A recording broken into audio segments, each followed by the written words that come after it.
የምፈልገው ለምን አይጠየቅም? ተምዬ ለምን አይጠየቅም? እኔ እኮ ይሄን ኦርቶዶክስ እኮ ስሆን በሚዲያ ነው እንጂ በውስጥ በመስመር አይደለም። ኦርቶዶክስ የሆንኩት በሚዲያ ነው። ለምንድን ነው የማይጠየቀው እኮ? ልጨርስልሽ። እሺ ጨርስልኝ። እሺ ጸዲን አሁን ዛሬ በጣም ጎበዝ ልጅ ናት። እኔ አሁን ጸዲን ከምወዳቸው ኦርቶዶክሳዊ እህቶች መካከል አንዷ እሷ ናት። ጸዲን ወዳታል። ግን ጸዲዬ ስልክ አስቀምጪልኝ ያልኩት እኔ ራሴ ጸዲን ማናገር መፈልገው ነገር ስላለ፣ ወንድሞች ገድል እንደ ቤተክርስቲያን ያስፈልጋሉ፣ ገድላቶች ያስፈልጋሉ። ገድላት ጽሁፎች ላይ ግን ስህተት አለ ወይ? አለው። ስህተቱ ይታረማል። የማይሳሳት ግን አለ መጽሐፍ ቅዱስ ነው። ይሄ የቤተክርስቲያን አስተምህሮ ነው። ሁሉንም ገድል ግን አልቀበልም ማለት ግን ታድሶ ወይም ደግሞ ፕሮቴስታንት ያስብላል። ቤተ ክርስቲያን ውስጥ የሚጠቅሙ ገድላቶች አሉ። ጳውሎስ እውነተኛ ገድልን አልተጋደለም እንዴ? ማይ እኔ ክርስቶስ እንደመሰልኩኝ እናንተን የመሰሉ ራሱ ምን አለ? እኔ ክርስቶስ እንደመሰልኩኝ እናንተ ደግሞ እኔ የመሰሉ አለ። ይህ ማለት አንድ ካህን ወይም አንድ ቅዱስ ቅዱስናውን ያሳጠዋል ማለት አይደለም። ገድላቶች የሚጻፉት ያ ቅዱስ የሆነው ወይም ደግሞ ጻድቅ የሆነው ሰው ካለፈ በኋላ ነው ሰዎች የሚጽፉት። ስለዚህ ስህተት እንደ ስህተት አትቀበይ። ግን ገድልን ሁሉ ግን አልቀበልም ማለት ግን ተሐድሶና መናፍቅ ያስብላል። ለዚህም ይሄን ለመረዳት ደግሞ በውስጥ ያልኩበት ትልቁ ምክንያት ወንድሞች አሉ፣ እነሱ ካልመለሱልሽ መልካም፣ ግን ሁሉ ነገር ሚዲያ ላይ ማውራቱ ተገቢ ነው ወይ ነው እንባል። ኦርቶዶክስ ነሽ፣ ኦርቶዶክስ ስለሆንሽ ኦርቶዶክሳዊ መልሶች መመለስ እንችላለን ነው። ለዚህ ነው ያልኩሽ። ማየ ጥያቄ ካለሽ ቀጥ የተወሰነ ነገር ልበል። አይ ቆይ መምህርዬ ትልኛለክ፣ ግን የሚደበቅ ነገር ስላልሆነ ነው። ተሙዬ የሚደበቅ የለም በውስጥ በቃ የሚደበቅ ነገር ሁሉ ነገር መልስ አላት ስለሚባል የሚደበቅ ካልሆነ ይህን ጥያቄ በስውር በውስጥ ለምንድን ነው የምጠይቀው ነው የኔ ጥያቄ። በቀደምም እኮ ተናግሬያለሁ፣ አሁንም ደግመዋለሁ። ቤትም እየከፈትኩ ይህንን ነው እንትን የምለው። ተሙዬ እኔ ስልኬን ከፈለግ አለኝ፣ እንትናም ጋር አለ፣ በቴሌግራም እያወራን እኮ ነው። ዮብም ጋር አለ። ስልኬን ከፈለግ ውሰድ፣ ከፈለግክም በውስጥ ሀይ በለኝ እሰጥሃለሁ። እኔ ስልክ ችግር የለብኝም፣ ግን እጠይቃለሁ። አሁንም ይህንን ካልተቀበልሽ አትሆኝም ስለተባልኩ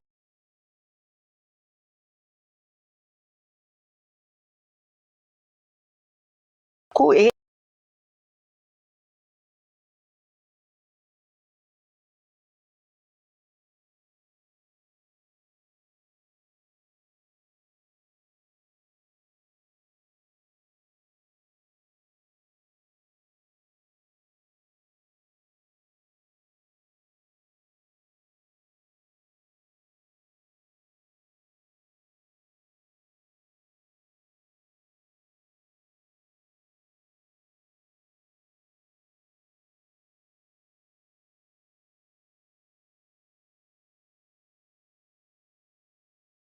ከእግዚአብሔር ጋር በእግዚአብሔር ቃል በተቃራኒ ማለት አይደለም።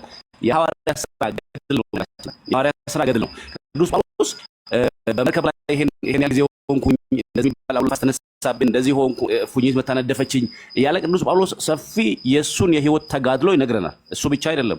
በእስር ቤት የነበረው ለምሳሌ ሐዋርያት ሥራ 16 ላይ ቅዱስ ጳውሎስ እንዴት በእስር ቤት መከራ እንደተቀበለ፣ ከዛ የወህኒ ቤቱ እንዴት እንደተከፈተ፣ ጴጥሮስ ተፈርዶበት ወህኒ ቤት እስር ቤት ገብቶ ሳለ መልአኩ መጥቶ እንዴት እንዳወጣው፣ ከእጁ ላይ ሰንሰለቱ እንዴት እንደወደቀ ይተርክልናል። ይሄ ገድል ነው። ቅዱሳኑ በአገልግሎቱ ሲኖሩ አንድ ቅዱስ በህይወት ሲኖር ያለፈበት የህይወት ወይም የክርስትናው መንገድ ነው። የክርስትናው መንገድ ነው። ስለዚህ ልክ እንደዚህ እያንዳንዳችን እኮ የየራሳችን የምንጋደለው ተጋድሎ አለ። ነገር ግን የቅዱሳኑን ገድል ልዩ የሚያደርገው ምንድነው? በዚያ ገድል በኩል እኛም ወደ እግዚአብሔር ለምሳሌ ቅዱስ ጳውሎስ በብዙ መከራ ውስጥ ሆኖ ክርስቶስን ሳይክድ እንደዚያ ማለፍ ከቻለ ከቅዱስ ጳውሎስ የምንማረው ምንድነው? በዚያ መከራ ውስጥ በዚያ ገድል ውስጥ እግዚአብሔርን አክብሮ ማለፍ እንደሚቻል የምንማርበት ነው። ለምሳሌ የአንዱን ሰማዕት ገድል አንስተን ብናይ ያ ሰማዕት እንዴት ወይ ሀብት ንብረቱን ትቶ ክርስቶስን እንደተከተለ ወይ ስልጣኑን ትቶ ክርስቶስን እንዴት እንደተከተለ መከራውን እንዴት እንደተቀበለ የሚያሳይ ነው። የቅዱሳን ገድላቸው የመጨረሻው ግቡ ሰዎች ክርስቶስ ኢየሱስን እንዲያዩ ማስቻል ነው። በየትኛውም ሁኔታ ውስጥ በየትኛውም መከራ ውስጥ እያለፉ ክርስቶስ ኢየሱስን የሚያዩበት ነገርን ማሳየት ነው። የገድል ዓላማው እሱ ነው። የገድል ዓላማው እሱ ነው። ከዛ የቅዱሱን በረከት ወይ ደግሞ በቅዱሱ በኩል የሚገኘውን ረድኤት በረከት ይደርብን እንላለን። ልክ ቅዱስ ጳውሎስ የቅዱስ ጳውሎስ በረከት እንዲያድርብን እንደምንፈልገው የሌሎቹም ቅዱሳን የተጋድሏቸው በረከት እንዲያድርብን እኛም በእነሱ መንገድ ማለፍ እንድንችል እንጸልያለን ወይ ደግሞ እንፈልጋለን። ከዚያ ውጭ ግን አሁን ለምሳሌ አንድ ገድል መዳን በክርስቶስ የሆነውን መዳን በእገሌ ነው ብሎ አይልም። ያ ስርዋጽ ካለ እንኳን ስርዋጽ ነው፣ ወይም ደግሞ በስተት አንዳንዶች ጽፎ የሚያስገቡት ይኖራል። እንደሱ አይነት ስተት ሊፈጠር ይችላል። ከዚያ ውጭ ግን ገድል ዓላማው የሐዋርያት ሥራን ያጠና ሰው የሐዋርያት ሥራን የሚያውቅ ሰው የአንድ ቅዱስ ገድል ሲነገር ያ ቅዱስ ገድልና የሐዋርያት ሥራ ተመሳሳይ ነው። ስለዚህ ገድል ማለት ቅዱሱ ያለፈበት መንገድ ነው። ለምን ያንን ገድል እናነባለን? ወይ ደግሞ ገድል ለምን ተጻፈ ከተባለ እኛም በእምነታችን ሁሉን እየተውን ክርስቶስን መከተል እንዴት እንደሚቻል የምንማራባቸው ናቸው። መጽሐፍ ቅዱስ የተጻፈ መጽሐፍ ነው። የቅዱሳን ገድል ደግሞ መጽሐፍ ቅዱስ የተተረጎመበት ህይወት ነው። ፕራክቲካሊ ክርስትናው እንዴት እንደሚኖር ይሄን በነገረ መለኮት ትምህርት ቤት ፕራክቲካል ቴዎሎጂ የሚባለው ማለት ነው። በህይወት እንዴት ተቀይሮ እንደሚኖር የምናይበት ነው። ለምሳሌ አይን ብታሰናክል ካንተ አውጣ ጣላት፣ ወይ ደግሞ ሌሎች የመጽሐፍ ቅዱስ ክፍሎች ሲነሱ ቀኝ የሚሰጠውን ግራህ አትይ የሚለው እነዚህ የተነገሩት ትእዛዛትን በህይወት ኖረው ያሳዩን ናቸው። የተገለጡ መጽሐፎች ናቸው። በህይወት የተገለጡ መጽሐፎች ናቸው የቅዱሳን ህይወት ወይም ገድል ማለት ነው። ስለዚህ የቅዱሳኑ ገድል ወደ ክርስቶስ ኢየሱስ በነገር ሁሉ ራሱ ወደሚሆን ወደ ክርስቶስ ኢየሱስ የሚያደርሰን ወይ ደግሞ በቅዱሳኑ ጽናት ውስጥ እንድናልፍ የሚያግዘን የሚረዳን እንጂ የቅዱሳኑ ገድል ከክርስቶስ ኢየሱስ የሚለየን አይደለም። የሚለያነት ገድል እንኳን ካለ ያ ገድል በቤተክርስቲያን ታይቶ የሚታረም ነው። ስርዋጽ ስለሚሆን ሰዎች ጽፈው ሊያስገቡት ስለሚችሉ ማለት ነው። ሐሳቤን ተረድተኛል ማይ? ናው ተረድቻለሁ። ግን ብዙ ስህተቶች እኮ አሉበት ከሚገባ በላይ። ለምሳሌ ታምረ መረም ላይ በጣም ብዙ ስህተት አለ ከሚገባው በላይ። እንዴ በግልጽ እኮ ነው ኤርሚያስ አሁን እየከፈተው በግልጽ ነው የምነግራችሁ። እየከፈተው እሱ ከራሱ ያመጣው ነገር የለም። ከመጽሐፉ ነው እያመጣ የሚያነባው። ስለዚህ እያመጣ የሚያነባው እሱ ከየትም አምጥቶ አይደለም፣ ከመጽሐፉ ነው። ከነ ዓመተ ምሕረቱ ከነምኑ በቃ ይሄ ነው። እኔ ጥያቄ እንጃ አሁን የዚህን አላውቅም። ይኸውልሽ በመሰረተ ሀሳብ ሲጀመር ገድልም ድርሳንም ታምርም የቤተ ክርስቲያን መመዘኛዎች ኮመንት ክፈቱ እስኪ። እኔ እምቢ አለኝ እንትን የለም ተመስገን። ኮመንቱን ክፈቱ፣ አትዝጋባቸው። ቀጥል እስቢ። እየሰማው ነበርና እንግዲህ መጽሐፍ ቅዱስም የሚታተመው ኢትዮጵያ ውስጥ በመጽሐፍ ቅዱስ ማህበር ነው አይደል? የመጽሐፍ ቅዱስ መዝገበ ቃላት የኢትዮጵያ ማህበር ያስወጣው ገጽ 84ን ስታነቢ ስግደት ሰው በአምላኩ ፊት አምልኮትን በታላቅ ሰው ፊት አክብሮትን ለመግለጥ የሚጎነበስበት ራሱ የሚያዘነብልበት እያለ ስግደትን ለሁለት ይለያል። ስለዚህ ፕሮቴስታንትም ያለበት ኦርቶዶክስም ካቶሊክም ያለበት ስግደትን ሲፈቱ መዝገበ ቃላቱ ላይ ምንድን ነው የሚሉት? ስግደት አምልኮ ሳይሆን አምልኮን ወይም አክብሮትን መግለጫ እንደሆነ ይናገራል መዝገበ ቃላት። ወደ መጽሐፍ ቅዱስ ስንሄድ ራሳቸው አዲሱ መደበኛ ራሳቸው ባሳተሙት ላይ እንትን ልበለውና ቅድም እነ ኢዮብ እንትን ሲያነቡ የነበረው አንደኛ ዜና 29:20 ላይ ምንድነው የሚለው? ለንጉሱና ለእግዚአብሔር ሰገዱ ነው አይደል? ለእግዚአብሔርና ለንጉሱ ሰገዱ። ካስታወሳችሁ ለእግዚአብሔርና ለንጉሱ ሰገዱ ነው። ሰገዱ የሚለው አንድ ቃል ነው። አዲሱ መደበኛ ትርጉም እንዴት ነው የሚረዳው? እንዴት ነው ያብራራው ስንል የመጀመሪያው ነው አማርኛ 2005 የሚለው ከዚያም በኋላ ዳዊት ህዝቡን አምላካችሁን እግዚአብሔርን አመስግኑ አለ። መላ ጉባኤውም የቀደሙ አባቶቻቸውንም አምላክ እግዚአብሔርን አመሰገኑ፣ ወደ መሬትም ለጥ ብለው ለእግዚአብሔር ሰገዱ፣ ለንጉሱም ክብርን ሰጡ ይላል። ለየው። አየሽ መጽሐፍ ቅዱስ ላይ ኦሪጂናሉ የተጻፈ ለእግዚአብሔርና ለንጉሱ ሰገዱ ነው የሚለው። አንድ ክርስቲያን ሲያነብ ይሄንን ነገር ይረዳል። ምንድነው? አምልኮ ለእግዚአብሔር ነው፣ ክብር ደግሞ ለሰው ነው። ስለዚህ ቃሉም አንድ ቢሆን ምን ብለን ነው የምንረዳው? ዳዊት ያው መጽሐፍ ቅዱስ በምላት እንትን ስለምናቅ ክርስቲያንም የሆነው ፍጡርን አናመልክም ብለን ነው፣ አንድ አምላክ ስላሴ ነው ብለን ነው። ስለዚህ ለስላሴና ለንጉሱ ሰገዱ ሲባል አንድ ክርስቲያን ምንድነው የሚረዳው? እነዚህ ሰዎች እግዚአብሔርን ለማምለክና ንጉሱን ለማክበር ሰገዱ። ይሄንን መዝገበ ቃላት የኢትዮጵያ የመጽሐፍ ቅዱስ መዝገበ ቃላት ገጽ 54 ላይ ማየት ትችያለሽ። ወደ ገድላት ስንመጣ ገድላትን እያነበብሽ የምትሰናከይ ከሆነ ለጊዜው አታንብቢ። መጽሐፍ ቅዱስን አንብቢና በእምነትሽ ስጠነክሪ ከዛ በኋላ ገድላትን ስታነቢ ራስሽ መጽሐፍ ቅዱስን በደንብ ካወቅሽ በኋላ ራስሽ ነው ይሄኛው እንደ መጽሐፍ ቅዱስ አይደለም፣ ይሄ ትክክል ነው፣ ይሄ ትክክል አይደለም እያልሽ ራስሽ ማወቅ ትችላለሽ፣ ስህተትና ስህተት ያልሆነውን ነገር። ስለዚህ አሁን መዝገበ ገድላት የሚያሰናክሉሽ ወይም ማትረጃቸው ከሆነ መጽሐፍ ቅዱስን በደንብ ተማሪ። ሚስጥራትን የቤተክርስቲያን አባቶችን አንብቢ። በነገራችን ላይ እምነታችን የሚለካው በገድላት አይደለም፣ በቤተ ክርስቲያን በመጽሐፍ ቅዱስ እና በአባቶች ትምህርት። በመጽሐፍ ቅዱስ ከሌለ አባቶችም ይህንን ነገር ካላስተማሩ ገድላት ላይ ካለ እኛ በተረዳ ነው አይደለም። በነገራችን ላይ እኛ ተረዳን በሚለው መጽሐፍ ቅዱስንም አንብበን ሌላ ነገር ልንረዳች እንችላለን። ለምሳሌ አሁን ይህንን አሁን የጠቀስኩልሽን አንብበው ምንድነው የሚሉት? በንጉሱ ፊት ሰገዱ ነው የሚለው። ለንጉሱ አልሰገዱም፣ ንጉሱ ፊት ሆነው ለእግዚአብሔር ሰገዱ ነው የሚለው። ፊት የሚለው በመጽሐፍ ቅዱስ ይህንን በርዕስ መምጣት ፈልጋለሁ። በእግዚአብሔር ፊት ወይም በመላእክት ፊት። ለምሳሌ አንድ ሰው ንስሐ ሲገባ በመላእክት ፊት ደስታ ይሆናል ይላል። ይሄ የቋንቋ ዘይቤ ነው የአይሁዶች። በመላእክት ፊት በእግዚአብሔር ፊት ሲል ከእግዚአብሔር ወይም ከመላእክት በመላእክት ደስታ ሆነ። አንድ ሰው ንስሐ ሲገባ በመላእክት ፊት ሌላ አካል አለ ማለት አይደለም። እራሳቸው መላእክቶቹ ተደሰቱ። እንደዚህም በእግዚአብሔር ፊት ሞገስን አገኘ ሲል ከእግዚአብሔር ሞገስን አገኘ ማለት ነው። ፊት የሚለው ምንድነው የሚያሳየው? ራሱ እግዚአብሔር አካሉ ነው የሚያሳየው። ይሄ የአይሁዶች የቋንቋ ዘይቤ ነው።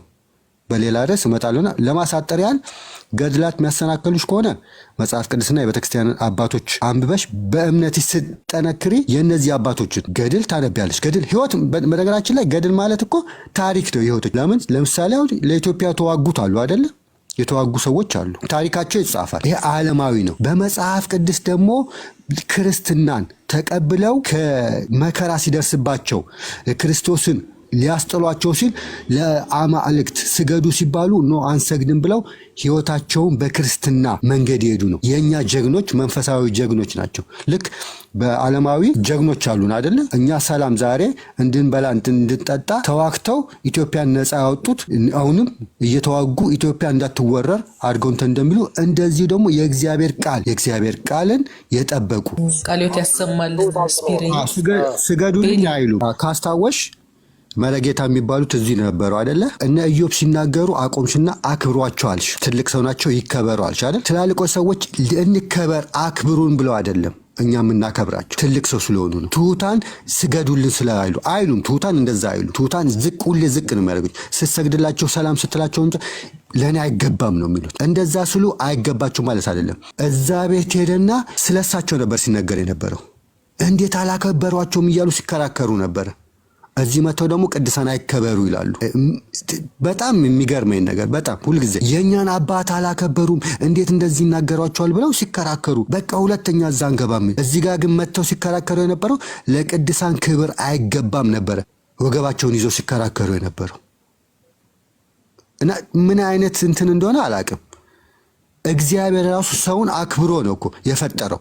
ያከበሩኝ አከብራለሁ ይላሉ ራሱ እግዚአብሔር። እግዚአብሔር ያከበራቸውን እኛ አናከብርም ብለን ለምንድን ነው የምንከራከረው? አባቶች ደግሞ ሲነኩ እንዴት አላከበራችሁም ብለን ደግሞ መልሰን እንከራከራለን። ቅዱሳን ሲነሱ ደግሞ የሥላሴ ማደሪያ የሆኑት ቃሉን የጠበቁት በሕይወታቸው አይከበሩ ደግሞ ብለን እንከራከራለን። ይሄ ከምን መንፈስ ነው የሚመነጨው የሚለው ለራሳችሁ ተዋለው። አመሰግናለሁ። ቃልዮት ያሰማልን። ስፒር ያው ሁሉም ነገር ግልጽ ነው። እስካሁን ብዙ ተምረናል። ስግደት ለቅዱሳን እንደሚገባ ተምረናል። ለአምላካችን ለእግዚአብሔር የአምልኮ ስግደት፣ ለቅዱሳን የአክብሮት ወይም የጸጋ ስግደት እንደምንሰግድ ተማምረናል። አሁን ምንድን ነበር የማሂ ዋና ጥያቄ? ምንድን ምንድነው የምንለየው? እንዴት ነው የምንለየው ያለችው ነው። ለቅዱሳንም ለእግዚአብሔርም አንድ ስግደት ስንሰግድ በምንድን ነው የምንለየው ያልሽው ነገር ነበርና እነ ኢዮባም መልሰውታል። ኢንቴንሽኑ ነው የሚለያየው። አንደኛ ዜና ምዕራፍ 29 ቁጥር 20 ላይ ለእግዚአብሔርና ለንጉሱ ሰገዱ ይላል። ያቺ አንድ ስግደት ለሁለቱም ነው የተሰጠችው። ግን ሰዎቹ ሲሰግዱ ለዳዊት የአክብሮት ነው የሚሰግዱት፣ ለእግዚአብሔር አምልከውት ነው የሚሰግዱት። አምልኮት አምላክነቱን እያሰቡ። ኢንቴንሽን ማለት ምን መሰለሽ ማሂ? ለአንድ ነገር ያለሽ እሳቤ ማለት ነው። ለምሳሌ ስለ እኔ ስታስቢ ሐኪም ናት ልትይ ትችያለሽ። ለምሳሌ ለእግዚአብሔር ስትሰግጂ አምላኬ ነው እያልሽ ታስቢያለሽ ማለት ነው። ኢንቴንሽን ወይም ሀሳቡ የሚባለው እሱ ነው። ለቅዱስ ሚካኤል ስትሰግጂ የእግዚአብሔር መልአክ ነው፣ እግዚአብሔር ያከበረው መልአክ ነው ብለሽ እያሰብሽ። ስግደቱን የሚለየው አክሽኑ፣ አጎነባበስሽ፣ አወራረድሽ አይደለም፣ ውስጥሽ የምታስቢው ነገር። አሁን ንግስ ለማንገስ ስትሄጂ ስትሰግጂ ስግደቱን ማሰብ ያለብሽ ምንድን ነው? እስከ ዛሬ እንዲህ ነው ማስበው ካልሽ ያው ያሰብሽው ነገር ልክ አይደለም ስትሰግጂ ማለት ነው። ሚካኤልን ብቻ እያሰብሽ የምትሰግጂ ከሆነ። ነገር ግን እኛ ወደ ቤተክርስቲያን ንግስ ስንሄድ የምናስበው ፈጣሪ ኢየሱስ ክርስቶስ ሆይ ጉልበት ሁሉ ለአንተ ይንበርከክ እንደተባለ አምላክነትን አምነን እንሰግዳለን እንላለን። የሚካኤል ከሆነ ከዛ ቅዱስ ሚካኤል ቅዱስ መልአክ ሆይ እናከብርሃለን ብለን እንሰግዳለን በልባችን። ይሄ ነው ኦርቶዶክሳዊ እሳቤው። ከዚህ ውጭ ካለ እሳቤ የየግለሰቡ የተሳሳተ እሳቤ ነው ማለት ነው እህቴ። ሌላው ነገር ቅዱሳን ቁጥራቸው ውስን አይደለም። ከዚህ በኋላ የሚመጡ እልፍ ቅዱሳን ይኖራሉ። እስከዛሬም ያሉ እኛ ማናቃቸው በጣም እልፍ ቅዱሳን ይኖራሉ። ዕብራውያን 12 ላንብብልሽ እና ስለ ቅዱሳን ምን ያህል እንደሆኑ እዛ ላይ ይገልጻልና። ነገር ግን ዕብራውያን 12 ቁጥር 22 ላይ የቤተ ክርስቲያንን ጽንሰ ሀሳብ ነው የሚያስረዳው። በእርግጥ ቤተ ክርስቲያን ብዙ ቅዱሳን እንዳሏት ያሳይ። ነገር ግን ወደ ጽዮን ተራራና ወደ ሕያው እግዚአብሔር ከተማ ደርሳችኋል፣ ወደ ሰማያዊቱም ኢየሩሳሌም በደስታም ወደ ተሰበሰቡት ወደ አእላፍ መላእክት። አየሽ፣ በደስታ ወደ ተሰበሰቡት ወደ አእላፍ መላእክት። መላእክት ራሱ አእላፋት ናቸው። እኛ የምናውቃቸው ግን 10 ቢሆኑ ነው አይደል? በጣም ትንሽ ናቸው። እነዛ ሁሉ ክብር ይገባቸዋል እኮ አእላፋቱ። እኛ ግን አናቃቸውም። ባወቅነው መጠን ግን ያወቅናቸውን እናከብራቸዋለን። እሺ እንቀጥል። ቁጥር 23 ላይ በሰማያትም ወደ ተጻፉ ወደ በኩራት ማህበር የሁሉም ዳኛ ወደሚሆን ወደ እግዚአብሔር ፍጹማን ወደ ሆኑት ወደ ጻድቃን መንፈሶች ይላል። ፍጹማን የሆኑ የጻድቃን መንፈሶች አሉ። ስንት ናቸው? አይገልጽም። የእግዚአብሔር መላእክት አእላፋት ናቸው። ቅዱሳንም በዚህ ሁሉ ዘመናት ቤተክርስቲያን ከተመሰረተች ጀምሮ ቤተክርስቲያን ውስጥ ያሉ ቅዱሳን በጣም ብዙ ናቸው። እኛ የምናውቃቸው 20-30 አይሞሉም። ነገር ግን ሁሉንም ካላወቃቸው አትጸድቁም አልተባልንም። ባወቅነው መጠን ቅርባቸው ያሉንን የተረዳነውን ያነበብናቸውን ግን እናከብራቸዋለን እና ቁጥር ላይ ምንም ሀሳብ ሊገባን አይገባም። አላፉን 1000 10,000 እነዚህን ሁሉ ካላወቃችሁ ኦርቶዶክስ አትባሉም የሚለን የለም።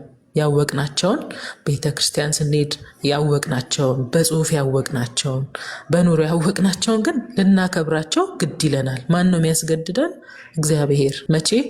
መጽሐፍ ቅዱስ ክብር ለሚገባ ሁሉ ክብርን ስጡ ነው። በቃ ይሄ ነው ያለው ነገር ማህዬ። ሌላው ገድላት ላይ ያነሳሹ ነገር፣ ገድላት ቀጥታ የሚነበቡ ነገሮች አይደሉም።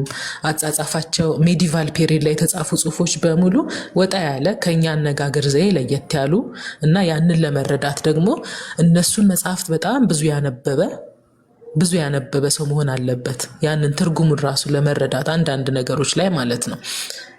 ይሄንን መረዳት ያስፈልጋል እና ስናነባቸው ቤተክርስቲያን ምን ብላ ነው የምትፈታው የሚለውን መጠየቅ ያስፈልጋል። ሁለተኛ ነገር ደግሞ ገድላትን ስናነብ ደግሞ እነሱን መጽሐፍት በጣም ብዙ ያነበበ በረከት ሚውት አድርግ፣ ሚውት አድርግ አንዴ ገድላትን ስናነብ በምን እሳቤ ነው የምናነበው የሚለው ጀነራል አጠቃላይ ነገር ልንገርሽና ላብቃ ማለት ነው። ገድላትን ስናነብ ዲያቆን ያረጋል አበጋዝ መድሎተ ጽድቅ በተባለ መጽሐፋቸው ላይ እንደገለጹት ስለ መዳን አስተምሮ ካስተማሩ በኋላ ገድላት ላይ ያለው ከመዳን ጋር የሚያያዙ እንትኖች ጽሁፎችን እንዴት እናያቸዋለን የሚለውን ሲገልጽ ማለት ነው። ገድላት ላይ ያሉ ነገሮችን በዶግማ መነጽር ነው የምናያቸው። ኦኬ፣ መጀመሪያ ዶግማችንን ለመዳን ያላትን መሰረታዊ ቤተክርስቲያን ትምህርት ካወቅን በኋላ ገድላትን የምናነበው በዛ መነጽር ነው። ለምሳሌ ይሄንን ነገር ያደረገ የዘላለም ሕይወት ያገኛል የሚል ነገር ካለ ገድላት ላይ ኦኬ፣ ይሄን ነገር ማድረግ የዘላለም ሕይወት የሚሰጥ ከሆነ የቱ ጋር ነው የመዳን አስተምሯችን ይሄ ነገር የሚገባው የትኛው ስቴፕ ላይ ነው የሚገባው የመዳን አስተምህሮታችን ላይ? ለምሳሌ በእኛ ቤተክርስቲያን ድህነትን መፈጸም አለ። አንድ ሰው አምኖ ተጠምቆ ከዳነ በኋላ ያንን ድህነት ማስቀጠል አለበት። በዛ ሂደት ውስጥ ያንን በሚያስቀጥልበት ሂደት ውስጥ የቅዱሳን ጸሎት ያግዘዋል ለመዳን ማለት ነው። ይሄ ደግሞ ዝም ብላ ቤተክርስቲያን ያመጣችው ነገር አይደለም። ዕብራውያን ምዕራፍ 1 ቁጥር 14 ላይ ላንብብልሽ። ሁሉ መዳንን የወርሱ ዘንድ ስላላቸው ለማገዝ የሚላኩ መናፍስት አይደሉምን ይላል። መላእክት ለመዳን እንድንወርስ ያግዙናል። በምንድን ነው የሚያግዙን? መተው እየሰሩልን አይደለም። ያው መላእክት በጸሎታቸው ነው የሚያግዙን። ማራቸው፣ እድሜ ስጣቸው፣ መዳናቸው እንዲፈጽሙ እርዳቸው፣ ወደ መልካም ነገር እንዲሄዱ እርዳቸው እያሉ ይጸልዩልናል። ስለዚህ ያንን መላእክት ብናስብ፣ ያንን ቅዱስ ብናስብ እኛን ወደ መዳን መንገድ እንገባ በጸሎታቸው ያግዙናል። ስለዚህ ገድላትን ስናነብ እነዚህ ነገሮች ከአእምሯችን ውስጥ መጀመሪያ መሰረታዊውን ነገር እያነበብን ካለን ከመሰረታዊ አስተምህሮ ጋር እያነጻጸርን በዛ እይታ ነው የምናያቸው የሚለውን ያዢ። እንደገና አንዳንድ የጸነኑብሽ ደግሞ ትርጉም የሚሹ ነገሮች ካሉ መምህራንን ጠይቂ። የግድ በውስጥ መሆን የለበትም። በላይቭም መጠየቅ ትችላለሽ። ግን የምትጠይቂው ሰው ማን ነው? መጽሐፍቶቹን በደንብ ያጠና ሰው መሆን አለበት። እግዚአብሔር ይስጥልኝ። በርቺ። እሺ፣ ተባረክ ዶክተርዬ፣ እግዚአብሔር ያክብርሽ። አመሰግናለሁ ዶክተር ስንዱስ፣ በጣም የማከብርሽ እህቴ፣ ቃለ ሕይወትን ያሰማልን፣ ረዥም እድሜ ይስጥልን። በእውነት በሚገባ በሚጣፍጥ አንደበት ተናግረሻል። እናመሰግናለን በጣም። እሺ ማሂ፣ ያው በመጠየቅሽ በጣም ደስተኞች ነን። ለምን ብዙዎች የጠፉት ባለመጠየቅ ነው እና አንቺ ደግሞ ስለጠየቅሽ እግዚአብሔር አምላክ ያክብርልን። ግን ስትጠይቂ ጥያቄ ጠያቂ ብቻ ሳይሆን መልሱንም ለመቀበል ዝግጁ መሆን ያስፈልጋል። ለምን ብዙ ጊዜ አሁን ጥያቄ ከአንድ ሳይድ ብቻ ተይዞ የጠያቂው አካል መጽሐፍ ቅዱሳዊ ነው ወይስ አይደለም የሚለውን ሚዛናዊ ማድረግ ያስፈልጋል። ቢያንስ ማለት ነው ለአንቺ ባይረግጥልሽም ሀሳቡ ግን ወደ መጽሐፍ ቅዱሱ ቢሄድልሽ እና ያንን ሀሳብ የሚደግፍልሽ ከሆነ ያ መጽሐፍ ቅዱሳዊ ነው ማለት ነው። አንቺ ወደ መጽሐፍ ቅዱሱ ነው እንጂ መሄድ አለብሽ። የሆነ ሰው መጥቶ የሆነ ነገር ስላለሽ የእሱን ሀሳብ ብቻ ይዘሽ እንትን ማለት አይደለም። አሁን ለምሳሌ ቅድም ስትይ የነበረው ምንድነው? ያው ከመጀመሪያው ስከታተል ስለነበረ እንዴት በቅዱሳን ስም ዝም ብለን በቃ ታቦት እየተቀረጸ ምን እየተባለ ለነሱ እንሰግዳለን ነው የሚል ሀሳብ ነው የተነሳው። ይሄ መጽሐፍ ቅዱሳዊ ነው ወይ? አዎ፣ መምህር ብርሃኑም ቅድም መልሰውታል። ትንቢተ ኢሳይያስ ምዕራፍ 56 ቁጥር 4 ላይ ያለውን ቃል አንስተው ማለት ነው። እዛ ላይ ምን የሚል ቃል ነው የምናገኘው? እግዚአብሔርም እንዲህ አለ፣ ሰንበቴን ለሚጠብቁ ደስ የሚያሰኘኝንም ነገር ለሚመርጡ ጃንደረቦቼ በቤቴና በቅጥሬ ውስጥ ከወንዶችና ከሴቶች ልጆች ይልቅ የማይጠፋ የዘላለም ስምን መታሰቢያ ለዘላለም እሰጣችኋለሁ አለ።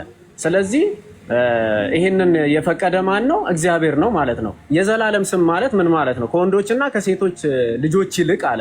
እኔ አሁን ለምሳሌ ሴት ልጅ ወንድ ልጅ ቢኖረኝ የኔ ልጅ በእኔ ስም ይጠራል። ቀጥሎ ደግሞ እስከ ቅድመ አያት ምናምን ድረስ ሊጠራ ይችላል። ከዛ በኋላ ግን አይጠራም። ለምን? እየተረሳ ይሄዳል ማለት ነው። ስሙ እየወጣ ይሄዳል። ነገር ግን የቅዱሳን ደግሞ እንደዛ አይደለም አምላክ የፈቀደው ማለት ነው። የማይጠፋ በቤቴ ውስጥ ነው ያለው፣ የማይጠፋ የዘላለም ስም አለ። ስለዚህ አሁን በገብርኤል ስም ወይ ደግሞ በእመቤታችን ስም በተለያዩ በቅዱሳን በጻድቃን ስም ቢሰየም ምንድነው የማይጠፋ ስም ነው የሚሆነው። አሁን እኔ ለምሳሌ ገብርኤል ቤተክርስቲያን ቢሄድ ማመልከው ማንን ነው? ክርስቶስን ነው። የምበላው ስጋና ደም የማንን ነው? የክርስቶስን ነው። ነገር ግን ስሙ በሱ ተሰየመ። ለምን? ስሙ እንዳይጠፋ እንዳይረሳ ሲባል። አሁን ዛሬ ገብርኤል ነው ብዬ ብሄድ በገብርኤል ስም ምን አድርጋ ማንን አመልካለሁ? እግዚአብሔርን ነው ማመልከው እግዚአብሔርን ነው። ነገር ግን ቤተ መቅደሱ ወይ ደግሞ ታቦቱ በማን ተሰይሟል? በገብርኤል ስም ተሰይሟል። በእመቤታችንም ቢሰየም እኔ እመቤታችን ቤተክርስቲያን ቢሄድ የምበላው የክርስቶስን ስጋና ደም ነው ማለት ነው። የማመልከው ሙሉ ቅዳሴውም የሚያትተው ሙሉ ለሙሉ ስለ ኢየሱስ ክርስቶስ ነው። ከቤተልሔም ወጥቶ እስከ ቀራንዮ ድረስ ስጋውን ሲቆርስ ደሙ ቶሎ አጣቅልና እንደ ይቅርታ አድርግልኝ፣ ሌሎቹም ስላሉ ማለት ነው። አጠራርክ። እሺ አሳጥረዋለሁ። ያው ሀሳቡ እንዲገባሽ ብዬ ነው ማለት መጽሐፍ ቅዱሳዊ መሆኑን እንድትረጂ ነው ይሄንን እየነገርኩሽ ያለሁት ማለት ነው። የፈቀደው አምላክ ነው ማለት ነው እንጂ ዝም ብሎ የኢትዮጵያ ኦርቶዶክስ ተዋሕዶ ቤተክርስቲያን ራሷ ሰይማ የሆኑ ጻድቃንን ብቻ ስላከበረች ወይ ደግሞ አምላክ ላይ ደርባ ሌላ እንትን ያለችው ሳይሆን መጽሐፍ ቅዱሳዊ ነው። ሌላ ደግሞ እሺ ይሄንኛው በዚህ ልመለስና ስለ ገድላት ተነስተዋል። ገድላት በመሰረቱ እንዲጻፉ ያዘዘው ማን ነው ሲባል የእግዚአብሔር አምላክ ቅዱስ ፍቃድ ነው። መጽሐፍ ቅዱሳዊ ነው። ያው መጽሐፍ ቅዱሳዊ ነው። ከሐዋርያት ስራን ብንነሳ የሐዋርያት ስራ የሐዋርያት ገድል ነው። ያው ገድል ማለት ስራ ነው፣ ሌላ ነገር አይደለም። ሌላ ደግሞ በትንቢተ ሚልክያስ ምዕራፍ 3 ቁጥር 16 ላይ ሄደን ስናነብ እንዲህ የሚል ቃል እናገኛለን። እግዚአብሔርን የሚፈሩን ሰዎች እርስ በርሳቸው ተነጋገሩ፣ እግዚአብሔርም ሰማ አደመጣቸውም። ከዛ የመታሰቢያንም መጽሐፍ በፊቱ እንዲጻፍ አደረገ። የመታሰቢያ መጽሐፍ እንዲጻፍላቸው ተደረገ። ለማን? ለነዛ እግዚአብሔርን ለሚፈሩ ሰዎች ማለት ነው። ይሄ መጽሐፍ ቅዱሳዊ ነው እና በመጠየቅሽ በጣም ደስ ብሎናል። እግዚአብሔር ይመስገን። በአንቺ ምክንያት ብዙዎች ይማራሉ። ሲቀጥል ደግሞ ዕብራውያን 13:9 ላይ እኛ አንዲት ሃይማኖት አለች ብለን ነው የምናምነው። ኤፌሶን 4:5 ላይም አንድ ሃይማኖት ነው የሚለው። ዕብራውያን 13:9 ላይ ደግሞ እንዲህ የሚል ቃል አለ። ኢየሱስ ክርስቶስ ትላንትናም ዛሬም እስከ ዘላለምም ያው ነው፣ ልዩ ልዩ አይነት በሆነ በእንግዳ ትምህርት አትወሰዱ ብሎናል። ስለዚህ እንግዳ ትምህርት መጥቷል ወይ? አዎ። መቼ ነው የመጣው? ጣን አስተምሮ ተቀብዬ እውነተኛ ነው ብዬ አልከተለው። ምክንያቱም አስጠንቅቆናል። የማቴዎስ ወንጌል ምዕራፍ 24 ቁጥር 13 ላይ እስከ መጨረሻው የሚጸና እሱ ይድናል አለ። በዛው ላይ ደግሞ የማቴዎስ ወንጌል ምዕራፍ 24 ቁጥር 4 ላይ ማንም እንዳያስታችሁ ተጠንቀቁ ብሎናል። ይሄ ማለት ማስጠንቀቂያ ሰጥቶናል። ብዙ አሳቾች ይነሳሉ፣ ብዙ ሐሰተኞች ክርስቶሶች ይነሳሉ፣ ብዙ ሐሰተኞች ነቢያቶች ይነሳሉ፣ ብዙዎችንም ያስታሉ ብሎ ነግሮናል። እና ከአንቺ የሚጠበቀው ምንድነው? እውነተኛውን ቃል መርምረሽ፣ እውነተኛውን መርምረሽ ማለት የቀደመችውን መንገድ ይዘሽ፣ ምክንያቱም መጽሐፍ ቅዱስ ስለሚያዝ ትንቢተ ኤርምያስ ምዕራፍ 6 ቁጥር 16 ላይ በመንገድ ላይ ቆሙ፣ የቀደመችውንም መንገድ ጠይቁ፣ መልካሚቱ መንገድ ወዴት እንደሆነች እወቁ፣ በእርሷም ላይ ተመላለሱ፣ ለነፍሳችሁ ረፍትን ታገኛላችሁ ስለሚል ቃሉ። ስለዚህ በቀደመችው መንገድ ላይ ነው ልንመላለስ የሚገባው እውነተኛውን የዘላለም ሕይወትን እንድናገኝ ለማለት ነው። እግዚአብሔር አምላክ ያክብርልን። ከቀልብሽ ሆነሽ ጸልይ ደግሞ ከምንም በላይ እሺ እህቴ። እሺ እግዚአብሔር ያክብርልኝ፣ ቃሎትን ያሰማልን። አብርዬ አሁን የኔ ተራ ነው መሰለኝ። ወደ ብቻ እኔ ነኝ ያስገባው፣ ካሁን የገባው አንተ ደግሞ ተራ ጠይቃለህ። ከዶክተር እኮ በኋላ ነበርኩኝ፣ ግን አብርሃም ምግባብ ብቻ አንዴ ቆይ፣ ብቻ አንዴ ወደ ስራ ልመለስ። አስተያየት ነው የኔ። አሁን ይኸውልሽ አንድ አይነት ትምህርት ነው ኦልሬዲ። በቃ አንተ ከየት ቤተ እምነት ነህ ኤርሚዬ? እኔ ከወንጌል አማኝ ነኝ። አንድ አይነት ትምህርት ስለተማርን እኛ ደግሞ በአስተማሩ ላይ ጥያቄ ብንጠይቅ አንድ ጊዜ ጥያቄ ከሆነ መምህር ሰላም ለኪም አሉ መሀላችን ላይ እኮ ዶክተር ብቻ አሁን ምን መሰለሽ ትምህርቱ ተደጋገማ። ጥያቄ አይደለም። እኔ እኮ ከወንጌል አማኝ ነኝ እህቴ። ከዘፍጥረት እስከ ራእይ የተጠቀሰልሽ ጥቅስ በሙሉ ሰዎች ላላዩት ሲሰግዱ የታየው ለእግዚአብሔር ብቻ ነው። ለፍጡራን ከሰገዱ የክብር አይተዋቸው ነው። እሺ ውይይት ትወያያለህ መምህር ሰላም ለኪ ያሉ ቆይ ልንገርሽ አንዴ ገባለው ውይይት ላይ መልእክት ሳይሆን በቃ እኔ የተረዳሁትን ሀሳብ ትክክል ነው ብዬ ነው። ይኸውልሽ አንድ ታቦት እዛው ሰዓት ለተፈጠረም ለፈጣሪም አልሰገዱም መጽሐፍ ቅዱስ ላይ። አሁን እያሉሽ ያሉት ነገር የሚያመጡትም ጥቅስ በሙሉ ለታዩ ፍጡራን የተሰገደ ለክብር የተሰገደ ነው እንጂ ልክ አሁን እየተደረገ ያለው እንደ እግዚአብሔር ሳይታዩ ፍጡራኑ ሳይታዩ እየተሰገደ ነው ያለው። ሰው ሁሉ ግራ የተጋባው አንዱ ታቦት ላይ ለፍጡርም ለፈጣሪም ነው ስገጂ ያሉሽ በጣም ግራ የሚያጋባ ነው። ሰላም ለኪ ያሉ መምህር ሰላም ለኪ ያሉ አሉ ከኔ ጋር ይወያዩ። አይ አልገለጽኩም፣ ተረድቻለሁ። ቆይ አልገለጽኩም። ሁለተኛ ደግሞ ገድላቱ ይኸውልሽ የመዳን ቃል ኪዳን አለባቸው። ዝም ብለው እንደሚሉት መጽሐፍት ብቻ አይደሉም። ለምሳሌ አንድ ሰው 72 ነፍስ በልቶ ውሃ ስላጠጣ ድኗል በቃል ኪዳን። ያ ቃል ኪዳን ትክክል ነው ወይ ነው የኛ ጥያቄ እንጂ ታሪኩን እያመጡ ልክ እንደ ታሪክ አይነት ነው የሚያወሩት አይደለም። ሄደሽ የሆነ መቃብር ስትቀበሪ ትድኛለሽ የሚል ቃል ኪዳን አለ። ያ ነው እኮ የኛ ተቃውሞ። ክርስቶስ በማስረጃ አውራ ዝም ብላ አሁን በዚህ መንገድ ሰው ማዳን አይቻልም። ከ30 ሚሊዮን በላይ ሰው የወጣው እንደዚህ ስታፍኑት ነው። አታፍኑ፣ ሰው አታፍኑ። ጥያቄ ጠይቃል። አዎ በገድላዎቹም እሺ እኔ አሁን ይኸውልሽ ውስጥሽ ማሂ ፌር አድርጊው። ይኸውልሽ እሱ እኛን አላቋረጥንም። ምንም አይነት ነገር ከዚህም ከዛም ማይገናኝ ነገር እስካሁን ሲያወሩ ጠዋት ጀምሮ ነበርኩ። እሺ ከቀዲስ ጀምሮ አጠቃለውና ብቻ አንድ ነገር ልንገርሽ፣ በሐዋርያት ናቸው። ከሐዋርያት በኋላ የመጡ አባቶች ናቸው። ለፍጡራን ታቦት ሰርተው እዚህ ላይ ለእግዚአብሔርም ለፍጡርም ስገዱ ብለው ያ የነገሩት ዳዊት ላይ ያለው ቃል አንድ ስግደት ነው ለእግዚአብሔርም ለዳዊትም የሰገዱት የሚለው አንድ የሚለውን ከየት አመጡት?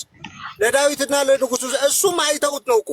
ይሄኛው ሳያዩት እንደ እግዚአብሔር በጣም ነው የምነግርሽ። ይሄ በእግዚአብሔር ፊት የሚያስጠይቅ ነገር ነው የምነግርሽ። ለምን ይሄን ነገር ለምን ሰገድሽ ቢልሽ መጽሐፍ ቅዱስ ሳታዩ ለምንድን ነው ለፍጡር የሰገድሽው ቢልሽ ምን ልትይ ነው? ትክክለኛ ጥያቄ ነው አንቺ የጠየቁት። ይሄ ነው ልልሽ የምፈልገው። እሺ እስቲ ማይስ እድል ስጪኝ። በጣም አጭር ነው የማወራውና ወደ በቃ እሺ፣ ውይይትም ማድረግ ይቻላል። ሰላም ለኪም ስላሉ ዶክተር የኔ ሞዴሬተር የሰጠውሽ ዝም ብለሽ ልታዩ አይመስለኝም። ሞዴሬተር ሰላም ለኪም እስቲ አሳጥረን ነው ጥያቄ ነው የመጣ ነው እንጂ እነሱ ሊጠይቁ ከሆነ ጥያቄያቸውን ያው ያቅርቡ። ግን አስተያየት ዶክተር በጣም ይቅርታ፣ ቆይ አንዴ ማራናታም እቀድምሃለሁ፣ ማራናታንም እቀድምሃለሁ። ቆይ አንዴ ታገስ፣ እሄዳለሁ። ዶክተር አንድ ጊዜ ስሙኝ። ሉክ አንድ ጊዜ ማራናታ ስማኝ፣ አንድ ጊዜ ስማኝ። እኔም ብዙ አላወራም፣ ብዙ የማውራትም ፍላጎትም የለኝም። ፎር ዳት ማተር ይህች ፕራይም ኦርቶዶክስ ነው እንደሜ ኦርቶዶክስ ካልሆንክ ከቤሊ በኋላ አንድ ኦርቶዶክስ ማውራት የግድ አለበት። ቤሊ ያነሳቸው ከአንቺ በኋላ ግን አብርሃም አውርቷል ዶክተር ከአንቺ በኋላ እኛማ መልስ እየመለስን ነው። ማሂ እህታችን ኦርቶዶክስ ናት። እሷ ጥያቄ እኛ መልስ እየመለስን እያለ ከዛ እናንተ መጣችሁ ማለት ነው። ስለዚህ ቤሊ ያነሳቸው ሀሳቦች አሉ። እሱን ላውራበትና ከዛ ትቀጥላላችሁ ከመምህር ሰላም ለኪ ጋር። ቤሊ ምንድን ነው ያለው መጽሐፍ ቅዱስ ላይ? ስምሪ ቆይ አንዴ ዶክተር ለአንቺ ጥያቄ ስላለኝ አንድ ላይ መልሽልኝ። ቆይ አወራሽ እንደ ስንቴን ሀሳብ ብንሰጥ ግን ጥሩ ነበር ዶክተር። ገብቶሻል? እኛም አሁን ለምሳሌ የፈለገውን ሀሳብ ሰጥቷታል። ከባይብሊካል ያመነበትን የተለያየ ሀሳብ ሰጥቷታል። ስለዚህ አሁን ያላችሁ ልክ እንደዛ እኔም ሀሳቤን ብሰጥ ችግር የለውም። ይህች ፕራይም ትሰጣለህ እኮ አትሰጥም አላልኩ። ሀሳብ መስጠትን እኔ ቤቷ ናት የምትፈቅድልህ እንጂ አይደለሁም። ግን ቤሊ ያነሳው ሀሳብ ላይ ሀሳብ መስጠት አለብን። እሺ ወንድሜ ፕሮቴስታንታዊ ሀሳብ ስለሆነ ያመጣ።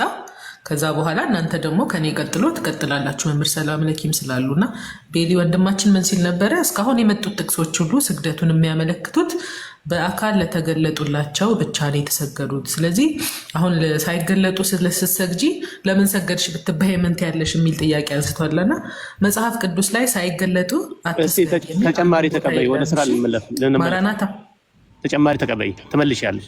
ቆይ በቃ ትቀጥል። እሷ ውይይት ነው እኮ የተያያዘው ውይይት ስለሆነ እንደ ውይይት ይካሄድ። በቃ ሁላችሁ ሚውት አድርጉና ከዶክተር ጋር የሆነ ሰው ይወያያል። ተጨማሪ ሀሳብ አለ ተመልስለታ።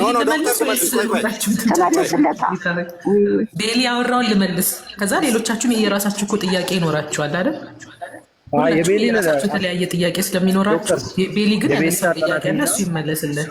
ልክ ነች። የቤሊን አጠናክሪልን። የቤሊን አጠናክሪና የቤሊን አጠናክራለሁ። አንዴ ሚውት አድርግልን።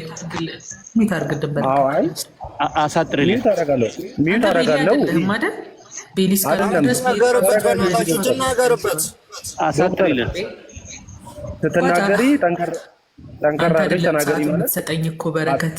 ሚውት አድርገው አንዴ፣ ሚውት አድርገው ሀሳቡን አንዴ ጠቅላላ አድርገሽ መልሽልን። ሚውት አድርገው ፕሊዝ። እሺ ቤሊ የራሱን ጥያቄ አንስቷል። እናንተም የራሳችሁን ጥያቄ ታነሳላችሁ። ለተገለጡት ብቻ ነው የተሰገደው ብሏል። ሳይገለጡ መስገድ ትክክል እንዳልሆነ ሲያወራ ነበረ። መጽሐፍ ቅዱስ ግን ሲገለጡ ስገድ፣ ሳይገለጡ አትስገድ የሚል መመሪያ አልሰጠንም። ክብር ለሚገባው ክብርን ስጡ ነው የሚለው። እሺ መጽሐፍ ቅዱስ ላይ አንድም ቦታ ላይ ሳይገለጡላችሁ አትስገዱ፣ ሲገለጥላችሁ ስገዱ የሚል ጥቅስ የለም። ካለ ታሳየኛል። ከሌለ ግን ያንን አቋም ራሱ እንደ አቋም ለምን ያዝከው የሚለው ጥያቄያችን ነው። ምክንያቱም እንደ እግዚአብሔር ሁሉ ቦታ ይገኛሉ ወይ ብዬ ነው። እንደ እግዚአብሔር ሁሉ ቦታ ይገኛሉ የሚል ትምህርት የለንም። ነገር ግን ሕያዋን ናቸው፣ እግዚአብሔር በገለጠላቸው መጠን ያውቃሉ፣ ይሰማሉ ብለን እናምናለን። ለዛም ደግሞ ማስረጃ ከጠየቀኝ አሳይሃለሁ። ሌላው ጥያቄ የለም ግን እንደ እግዚአብሔር ሁሉ ቦታ ሊገኙ አይችሉም። ጸሎት አይሰሙም። ፍጡር ጸሎት ከዚህ ምድር ከሄዱ በኋላ አልሰሙም። ይችላሉ። እኔ የሰሙበት ቦታ አሳየኝ። እንደ እግዚአብሔር ሁሉ ቦታ ይገኛሉ የሚል ትምህርት የለንም። ፍጡራን ጸሎት የሰሙበት ቦታ ከዚህ ምድር ከሄዱ በኋላ የሰሙበት ቦታ አሳየኝ። አይ አትግባ፣ እያወራን ነው። ሰላም ላይ አይደለም። እሷ ራሷን ችላ እኮ ትወያያለች። አንተ እስካሁን ስታወራ ነበር አይደል? አንድ የሚታርገውና አይደለም ጥያቄና መልስ እየተመላለስን ነው። ትመልስልኝ። ከዘፍጥረት እስከ ራእይ ወደ ፍጡር ምድር ላይ ሆኖ ምድር ወደ ሌለ ፍጡር የጸለየ ካለ ታሳየን። አንዴ ወንድሜ ለምን ትገባና አንተ ታሳየና። እነሱ እያወሩ ነው። ይሄ የሁላችንም ጥያቄ ቃል ነው እኮ እያወራን ያለ ነው። ከዘፍጥረት እስከ ራእይ ካለ ታሳየን። አንድ ቃል ሰላም ለኪ እነሱ ነው ሰላም ለኪ አንተም ዝም በል። እነሱ ይነጋገሩ፣ የጀመሩት ይጨርሱ። ቀጥለ ደግሞ ከኔ ጋር ትገባለህ። አንድ እስቲ ያወራ አይደል ያለው እነሱ እኔ እኮ አክብሬያት ነው። ዝም ለምን ታፍኗት አላችሁ? ሰላም ለኪ ቃል እየገባችሁ ልጅቷት ጥያቄዋ ትክክል ነው። አታፍኗት። ሀሳቧን ትናገር። አካሄድ ነው ያወራ ያለው ሀሳብ እየሰጠው አይደል? ምንም አካሄዱ ላይ ችግር የለም። አይደለም በቃ አሁን እኛ እየተወያየን ነው። ከዘፍጥረት እስከ ራእይ ላላዩት ምድር ሆነው ለሰገደ ወይ የጸለየ ሰላም ለኪ በቃተው አንተ ሀሳብ ሰላም ለኪ ስለማወራን አንዴ እስቲ ታርጉ አናረግም። ለምንድን ነው የምናረገው? አንተ ኢንተራክት እያደረግህ እኮ ነው። እነሱ ይጨርሱ። አንተ ነህ በማለት ይጨርሱ። እነሱ ጣልቃ ሰላም ለኪ ሊመልስ ከሆነ እኮ ይሁን ነው። ጥሩ ልጅቷ እንዳሰማ ነው። ሰላም ለኪ አውቆ ነው። ልጅቷ እንዳሰማ ፈልጎ ነው። እንዳትሰማ ስለፈለገ ነው። በቃ ሰላም ለኪ እነሱ ይጨርሱ። ጥያቄ ያለ ከኔ ጋር ታወራለህ። ሰላም ለኪ ያው እንደዚህ ሁሉ ዶክተር እስቲ አውሪ አንቺ መምህር ያንዴ ዝም በሏቸውና ቆይ ዶክተር ያው ከዘፍጥረት እስከ ራእይ አሁን እንደሚደረገው ሳያየው ለፍጡር የጸለየ ያለው ወይም የሰገደ ዶክተር ታውራስ ይባካችሁ ዝም በል በቃ። ጥያቄ አቅርበሃል አይደል ቤሊ ወንድማችን? አንቺ አውሪ። ጥያቄ አቅርበሃል። ስለዚህ በቃ ጥያቄህን ስላቀረብክ እስክመልስልህ ዝም በል። ካልተመለሰልህ ደግሞ እኔ ባጎደልኩት መምህር ይመልሱልሃል። ይኸውልህ ምን ብለህ ጠየቅከኝ መሰለህ?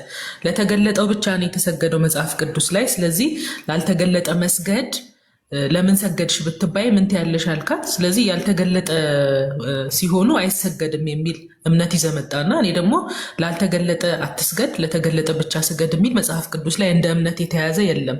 ካለ አሳየኝ ነው አንደኛው። ሁለተኛው ደግሞ ጸሎትን መስማት በሁሉም ቦታ መገኘት ነው የሚል ኢምፕሬሽን ይዘን የመጣው።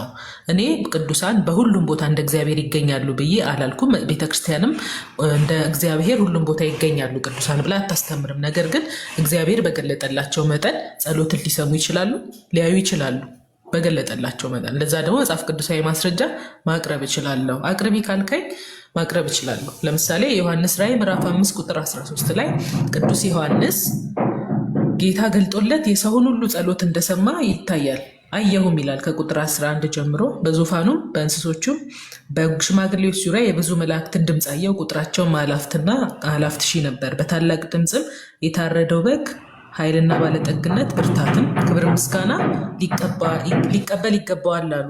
በሰማይም በምድርም አዳምጠኝ፣ ከምድርም በታች በባህርም ላይ ያለ ፍጥረት ሁሉ በእነርሱም ውስጥ ያለ ሁሉ በረከት፣ ክብር፣ ምስጋና፣ ኃይልም ከዘላለም እስከ ዘላለም በዙፋኑ ላይ ለተቀመጠው ለበጉም ይሁን ሲሉ ሰማሁ ይላል ዮሐንስ። ይሄን የሰማው ማን ነው? ቅዱስ ዮሐንስ። ቅዱስ ዮሐንስ ምንድን ነው? ፍጡር ነው። ስለዚህ የእነዚህን ሁሉ በምድርም በሰማይም ያሉትን ሁሉ ጸሎት የሰማው አንድ ዮሐንስ አንድ ቦታ ላይ ቁጭ ብሎ ነው። እንደ እግዚአብሔር ሁሉም ቦታ መሆን ሳያስፈልገው ማለት ነው። ስለዚህ እግዚአብሔር በሰጣቸው እኮ ምድር ሆኖ ወደ ዮሐንስ የጸለየ ወይም ዮሐንስ ለፍጡር ምድር ሆኖ ጸልዋል ወይ ነው። በራእይ ያየውን ሳይሆን አሁን ለምሳሌ ዮሐንስ ወደ ፍጡር ጸልዋል ወይ ወይም ሌላ ፍጡር ምድር ሆኖ ምድር ወደ ሌለ ፍጡር ጸልዋል። አሁን በኢትዮጵያ ኦርቶዶክስ ቤተክርስቲያን የሚደረገው ምንድን ነው? ሰው ምድር ላይ ሆኖ ሰው ምድር ላይ ሆኖ ምድር ወደ ሌለ ፍጡር ይጸልያል፣ ይሰግዳል፣ ስለት ይሳላል፣ ምን ያደርጋል? ያን ልምምድ ከዘፍጥረት እስከ ራእይ አታቋርጣለኝ። ዮሐንስ እኮ ሳይሞት እኮ በራእይ እኮ 24ቱም ሽማግሌዎችን እኮ ያየው ነው የምታነቢው አንቺ። አንዴ ማራናታ ቆይ ከቤሊ ጋር ልጨርስ። አንዴ ቤሊ አሁን መጀመሪያ 3 ጥያቄዎች ነው ያነሳው። መጀመሪያ ለተገለጠ ላልተገለጠ የሚል ጥያቄ ያነሳ። እሱን መጽሐፍ ቅዱሳዊ ማስረጃ የለውም። ተገለጠ አልተገለጠ ብሎ አይከፍልልንም መጽሐፍ ቅዱስ። ሁለተኛ ጥያቄው የፍጡርን ጸሎት ፍጡር ይሰማሉ የሚል ነው። እሱን አሳየው ሊሰማ እንደሚችል። ሶስተኛው ጥያቄ መሆን ወደ ሌሉ ፍጡር ምድር ወደ ሌለ ፍጡር ነው። አይ ጥያቄን ቆይ፣ ሶስተኛ ጥያቄ ነው። አንቺ በምትፈልጊው እየመለስሽ ሶስተኛ ጥያቄ ነው ያልኩት። ልክ እናንተ እንደምታረጉት ምድር ላይ ሆኖ ምድር ላይ ወደ ሌለ ፍጡር የጸለየ ከዘፍጥረት እስከ ራእይ ቆይ አለሽ እኮ ዶክተር አለሽ፣ ሰጥቼሻለሁ አለሽ። ግን ብቻ ቆይ እስኪ አጠቃሎ አንዴ ዶክተርዬ አጠቃሎ አጠራርጎ ጥያቄውን ምናልባት ካልገባሽ ገብቶኛል። ማለት 3 ጥያቄ ነው የጠየቀኝ። አይደለም አንዱን ብቻ ልጠይቅሽ። አንዱን ብቻ መልሻለሁ። አንዱን ልመልስ። አንድ ነው።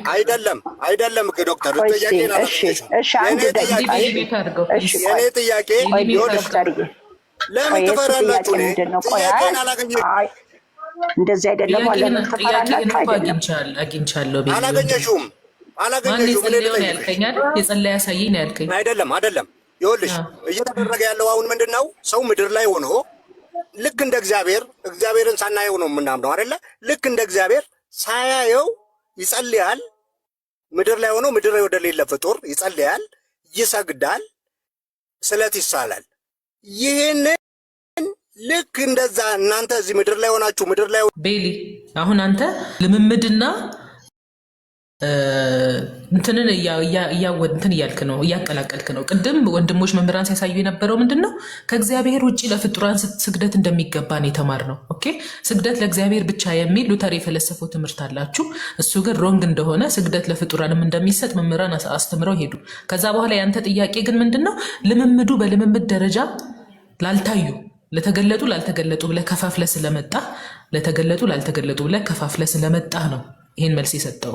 ላልተገለጡ ስለምሰግዱ እኮ ነው ዶክተርዬ። እናንተ ምሰግዱ ላልተገለጡ ነው። ለዛ ነው አዳምጠኝ። እንደዛ የሚል አለ እንዴ? ሳይገለጥ ሲገለጥ የሚል የለም እኛ ቤተክርስቲያን። እናንተ ለተገለጡ ነው የምትሰግዱት? አዳምጠኝ። ቆይ የምትሰግዱት ለተገለጡ ነው? ለተገለጡ ላልተገለጡ ብሎ አልነገረንም። አይደለም የምትሰግዱት አሁን በወር 30 ቀን የሚፈጠ ስም ተሰይሞ የሚሰግድ ምድር ላይ ሆኖ ምድር ላይ ወደሌለ ፍጡር ይጸልያል፣ ይሰግዳል፣ ስለት ይሳላል። ይህንን ልክ እንደዛ እናንተ እዚህ ምድር ላይ ሆናችሁ ምድር ላይ ልምምድ ደረጃ እነዚህ ወደ ፍጡር የጸለየ ከምድር ላይ ከመጽሐፍ ቅዱስ አለ ወይ ነው ያልከኝ? የለም። ለምን? ልምምዶች ሁሉ በመጽሐፍ ቅዱስ ተጽፈዋል ብለን አናምንም። ካልተጻፈ ተባረኪ። ይሄ ነው የምፈልገው ዶክተር። አንዴ ሚውት አድርገው ጠይቀሃል አይደል? ካልተጻፈ ትክክል አይደለም ብለንም አናምንም። ለምን ካለን ሁሉም ልምምዶች መጽሐፍ ቅዱስ ላይ አልተጻፉም ብለን ነው የምናምነው። ለምሳሌ ወደ መንፈስ ቅዱስ ቀጥታ የጸለየ ሰው ሌላ ቦታ ትጂ። አሁን ይሄ ልምምድ የለም መጽሐፍ ቅዱስ ላይ። አሁን ስለ ልምምድ ስለሆነ ለአንተ ጊዜ ሰጥቻለሁ አይደል? ለአንተ ጊዜ ሰጥቼ እስኪ ቆይ ምናልባት ካልተረዳችው እስኪ አንዴ ይጠይቅ ቆይ ዶክተር ብዬ ነው አይደል ለአንተ ጊዜ ሰጠውክ። በቃውም ሚውት አድርግና አዳምጣት። አለበለዚያ ራስህን ታች ታገኛለህ። ከይቅርታ ጋር አክብሬክ ነው እንትን እድል ሰጥቼክ ነው እንድትጠይቅ ያደረኩ። ስለዚህ ትቀጥል ልጅቷ ቀጥይ። እሺ ማሂ ምን መሰለህ ልምምድ ነው አሁን እየጠየቀኝ ያለው። ልምምዱ ሰዎች እንደዚህ ሲያደርጉ መጽሐፍ ቅዱስ ላይ ተጽፏል ወይ ስላለኝ አልተጻፈም ነው መልሴ። ባይጻፍም ግን ልምምዶች ሁሉ መጽሐፍ ቅዱስ ላይ ተጽፈዋል። እኛ እንድንተገብራቸው ደግሞ ልምምዶች ሁሉ ግዴታ ስክሪፕቸራሊ መጽሐፍ ቅዱስ ላይ ካልሰፈሩ ስህተት ናቸው የሚል እምነት ደግሞ የለንም። አይ እንደዛ ስህተት ናቸው ካለ ደግሞ በመጽሐፍ ቅዱስ ያልተጻፈ ልምምድ ስህተት ነው የሚል ከመጽሐፍ ቅዱስ ያሳየኝ። ካልሆነ ግን ወደ መንፈስ ቅዱስ የጸለየ አንድም ከመጽሐፍ ቅዱስ አያመጣልኝም። ወደ መንፈስ ቅዱስ መጸለይ ግን ትክክልና የሚበረታታ ግዴታችንም ጭምር ነው። ነገር ግን አንድም ሐዋርያ አንድም ክርስቲያን ወደ መንፈስ ቅዱስ ያደረገው የጸሎት ልምምድ አልተጻፈም። ከዛ በተጨማሪ እያንዳንዱ ጸሎት ሲጸልዩ ምን ሲያደርጉ እንደነበር መጽሐፍ ቅዱስ ያንን ሁሉ ሪኮርድ አድርጎ የተቀመጠ መጽሐፍ አይደለም። ከዛ አንጻር ነው የምናየው። ስለዚህ ወደ መንፈስ ቅዱስ አምላክ ነው። እነሱ አምላክ ናቸው ካላልሽ በስተቀር መንፈስ ቅዱስ አምላክ ነው። ግን በመጽሐፍ ቅዱስ ከዘፍጥረት እስከ ራእይ ዛሬ ሰምታችኋል፣ ይህ ልምምድ የለም። ይህ ሁሉ ፍጡር የሚሰገድለት ከመጽሐፍ ቅዱስ ሀሳቡ የለም። ምንድን ነው የሚመጣው ጥቅስ? ፊዚካሊ ተገናኝተው ሰላም ያሏቸው አንጥቶ ነው ጥቅስ እየተሰራ ያለውና በቃ ዛሬ በጣም ጥሩ ቀን ነው። ተባረኩ። ቤሊ አሁን ጥያቄ የነበረው ስለ ጸሎት ነበር። ወደ ፍጡር የጸለየ ነበር ያልከው። ግን እኔም ድሮ ነው እናንተ የምታረጉትን እኮ ነው ኮምፔር እያደረኩ ያለው። እስቲ ለምሳሌ ድሮ ወደ ሌላ ፍጡር መጽሐፍ ቅዱስ ብቻ አናምንም። በእናትህ ለምንድን ነው የምትበጠብጠው? ስለዚህ የለም መጽሐፍ ቅዱስ ላይ አሁን የእሷን እኮ ለመመለስ ነው። መጽሐፍ ቅዱሳዊ እንዳልሆነ ቅድም ጥቅስ እየጠቀሱ መጽሐፍ ቅዱሳዊ እንደሆነ ሲያስመስሉ ነበር። አሁን ገብቼ ጥያቄው ይሄ ነው ስላችሁ የለም መጽሐፍ ቅዱስ ላይ ተባለ። ክብር በምን ይገለጻል? ማን ናቸው ሲል ይኸውልሽ ስለ ባለስልጣንና ስለ ሹመኞች ነው የሚያወራው እዛ ላይ። አንዴ ሚውት አድርግልኝ ወንድሜ። ሚውት አይደለም አሁን ተጠይቅሽ ሚውት እኮ አይደለም። ከቤሊ ጋር የጀመርኩትን ላጠቃልና ከመምህር ሰላም ለኪ ጋር ትቀጥላለህ። ስትናገሪ ስላወራሽ እኮ ነው የጠየቅኩሽ። ጥቅሱን አምጥተሽ ስታወሪው ጥቅሱን ስላልተረዳሽ ነው። አስተካኪ ነው። ተረድቼዋለሁ። ምንድን ነው ያልተረዳሁት? ያልተረዳሁት ምንድን ነው? ያልተረዳሽው ምን መሰለሽ? አንቺ ከመሃል ክብር ለሚገባው ክብር ስጡ የሚለውን ያነበብሽው፣ ግን እዛ ክብር ለሚገባው ክብር ስጡ የሚለው እንደዚህ ተሰየመው ቀን ተሰየመውላቸው ግማሹ መጽሐፍ ቅዱስ ማያውቃቸው ግማሹ መጽሐፍ ቅዱስ ማያውቃቸው ቅዱሳን ተብለው ሰው ሁሉ በመንፈስ ወደማያውቀው ይሰግዳል አይደለም። ባለስልጣናትና እዚህ ሹመኞች ለነገስታት ነው የሚለው መጽሐፉ። ለነገስታት ለንጉሶች በእግዚአብሔር የተሾሙ ናቸውና አክብሯቸው፣ ክብር ስለሚገባው ክብር ስጡ ብሎ ስለ ምድር ባለስልጣናት ነው የሚያወራው እንጂ ፍጹም ከሃይማኖት ጋር የተገናኘ ነገር አይደለም። ምዕራፉን እኔ ምን አልኩኝ? አንቺ ደግሞ ክብር ለሚገባው የሚለውን እዛ ጋር ስገዱ ይላል አልኩ እንዴ ወንድሜ ኤርሚያስ? ያንን ጥቅስ የጠቀስኩት ስገዱ ለማለት ነው። ከምናወራው ሀሳብ ጋር አይገናኝም ይሄ ጥቅስ ነው። ሌላ ጥቅስ ማቅረብ ትችላለሽ። ኦኬ፣ እንዴት እንደሚገናኝ ላሳይ። በቃ ሚውት አድርገው። እሺ፣ አውጪውና ልንገርህ ብቻ አታወሪያት። ችግር የለውም። እንዴት ነው የሚገናኝ ልንገርህ። የእናንተ ሉተር ምን ብሎ መጣ? ክብር ለእግዚአብሔር ብቻ አይደል? መስገድ ክብር መስጠት ነው አይደለም? አይ በዚህ አይደለም። እኔ አሁን ባንቺ በዚህ ቶፒክ አይደለም። እኔ እኮ ለዛ ነው የጠቀስኩት። እኔ የጠቀስኩት ከስግደት አንጻር ነው። እሺ ከስግደት አንጻር ከመጽሐፍ ቅዱስ ለምሳሌ ክብር አሁን ክብር ለምሳሌ ከስግደት አንጻር ሊሰጥ ከክብር አንጻር ስግደት ሊሰጥ ይችላል። ያን ደግሞ በመጽሐፍ ቅዱስ ንጉስ ሲከበር አይተናል አይደል? ንጉስ ሲያከብሩ እየሰገዱ ነው። ለንጉሱ ከምንሰግደው በእውነትና በመንፈስ ነው እንዴ? እኔ አሁን በእውነትና በመንፈስ ነው ብያለሁ እንዴ? እሺ በመንፈስ ካልሆነ ደግሞ ንጉሱ አጠገቤ መሆን አለበት አይደለ ዶክተር? እሱ አንተ ነው ስለ ንጉስ ከምታወራው አንተ ነው ያልከው። እሱን አንድ ጊዜ ጥያቄህን ወይ ጨርስና አንድ ጊዜ ከዛ ሚውት አድርገው። አይ ጥሩ እየሄድሽልኝ ነው፣ ችግር የለም እየገባኝ ነው። የሚገባሽ ደግሞ ይገባሻል።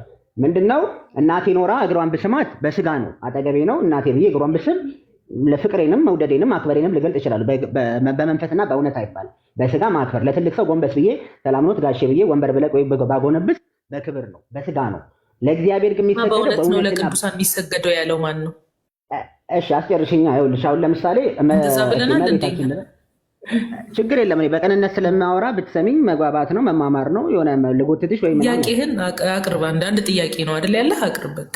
አሁን ክብር ለሚገባው ክብር ስጡ ይላል ብዬ ክብር ለሚገባው ሁሉ ክብር ስሰጥ ስግደት ለሚገባው ስግደት ትሰጣለህ ማለት ነው። በቃ ስግደት የሚገባው ክብር መስጠት ስለሆነ ክብር ለንጉሱም አሁን ሲሰግዱ ንጉስ አጠገቡ ስለሆነ እንጂ ዳዊት ለንጉስ ከሰገደ ንጉሱን እያየው ነው። እግዚአብሔርን ግን ሳያው ነው የሚሰግድለት። አባባል የገባት ያ ምንድነው? በስጋ ስለሆነ ነው። ለንጉሳን የሚቀርብ ወይ ለእናት የሚቀርብ ለአባት የሚቀርብ ለታላላቆች የሚቀርብ ሰላምታ ነው። ጎንበስ ብለሽ ወንበር ለቀሽ የምታደርጊው በስጋ ነው። ይኸውልሽ ግን ኢንስፕሪት ዓለም ገብተሽ በእውነትና በመንፈስ ከሰገድሽ የአምልኮ ነው። ይሄ ለፍጥረት ለሰው አይሰጥም። የአምልኮ በመንፈስ ዓለም ኢንስፕሪት የሰገድሽ ነው ማለት። ይሄ ደግሞ በመንፈስ ዓለም ስለሆነ ስህተት ነው ባይነን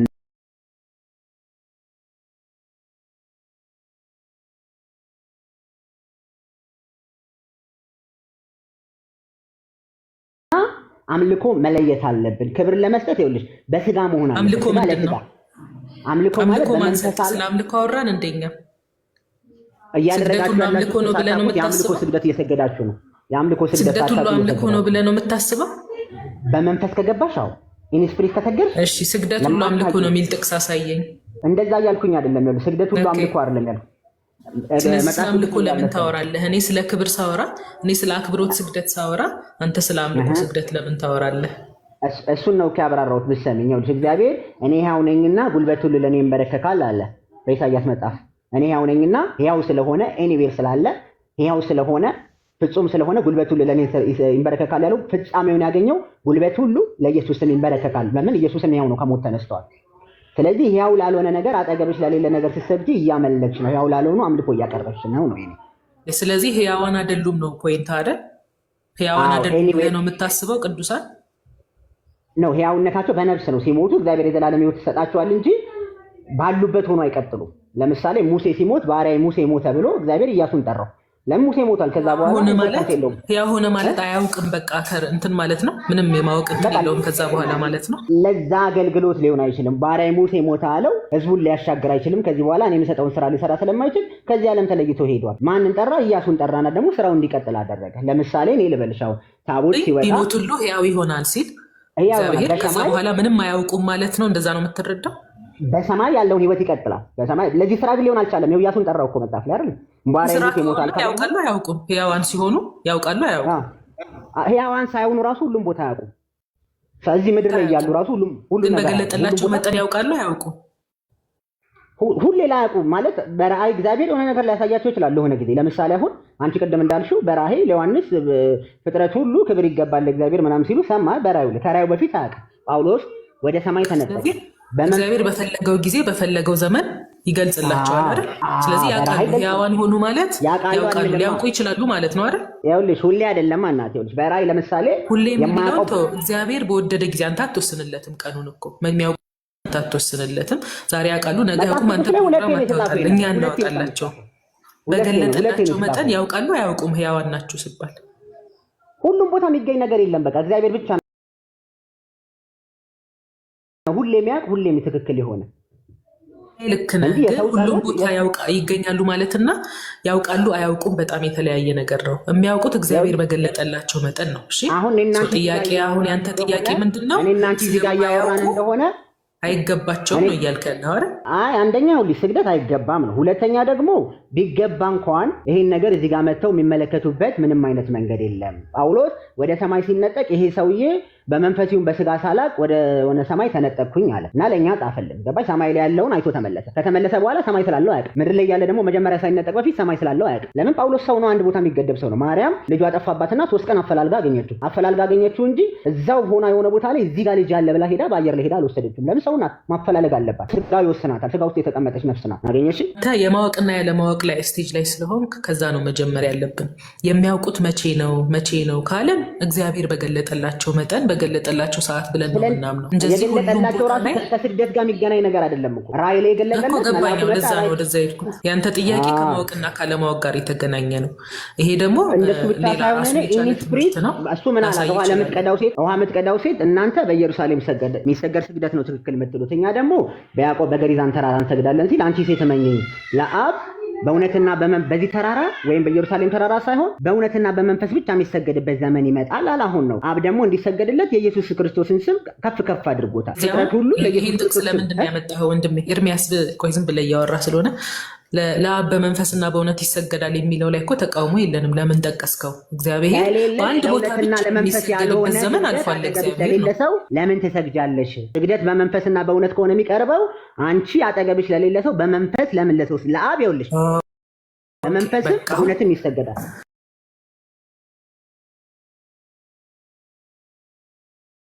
አሁን መልሽልኝ።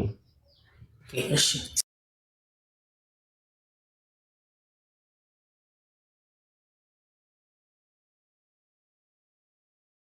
ሲጀመር እዛ ጋር ያለው ጥቅስ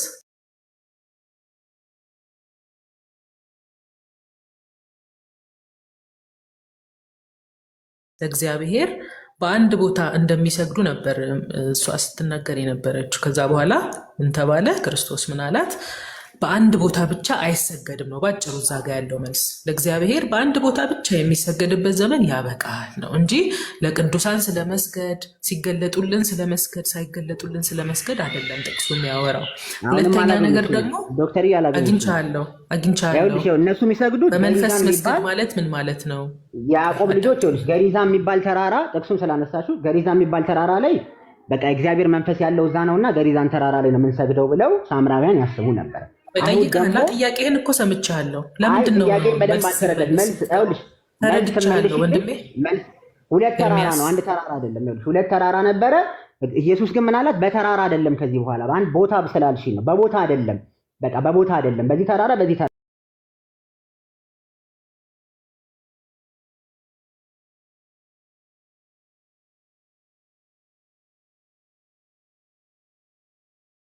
በቃ እሷ ትመልስልሃለች። ሚውት አድርግ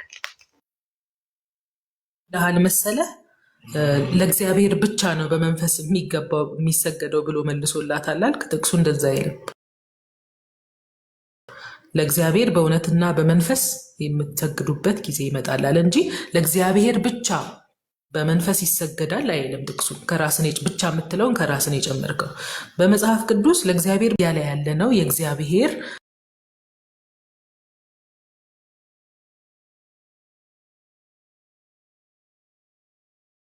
ቤተ ክርስቲያን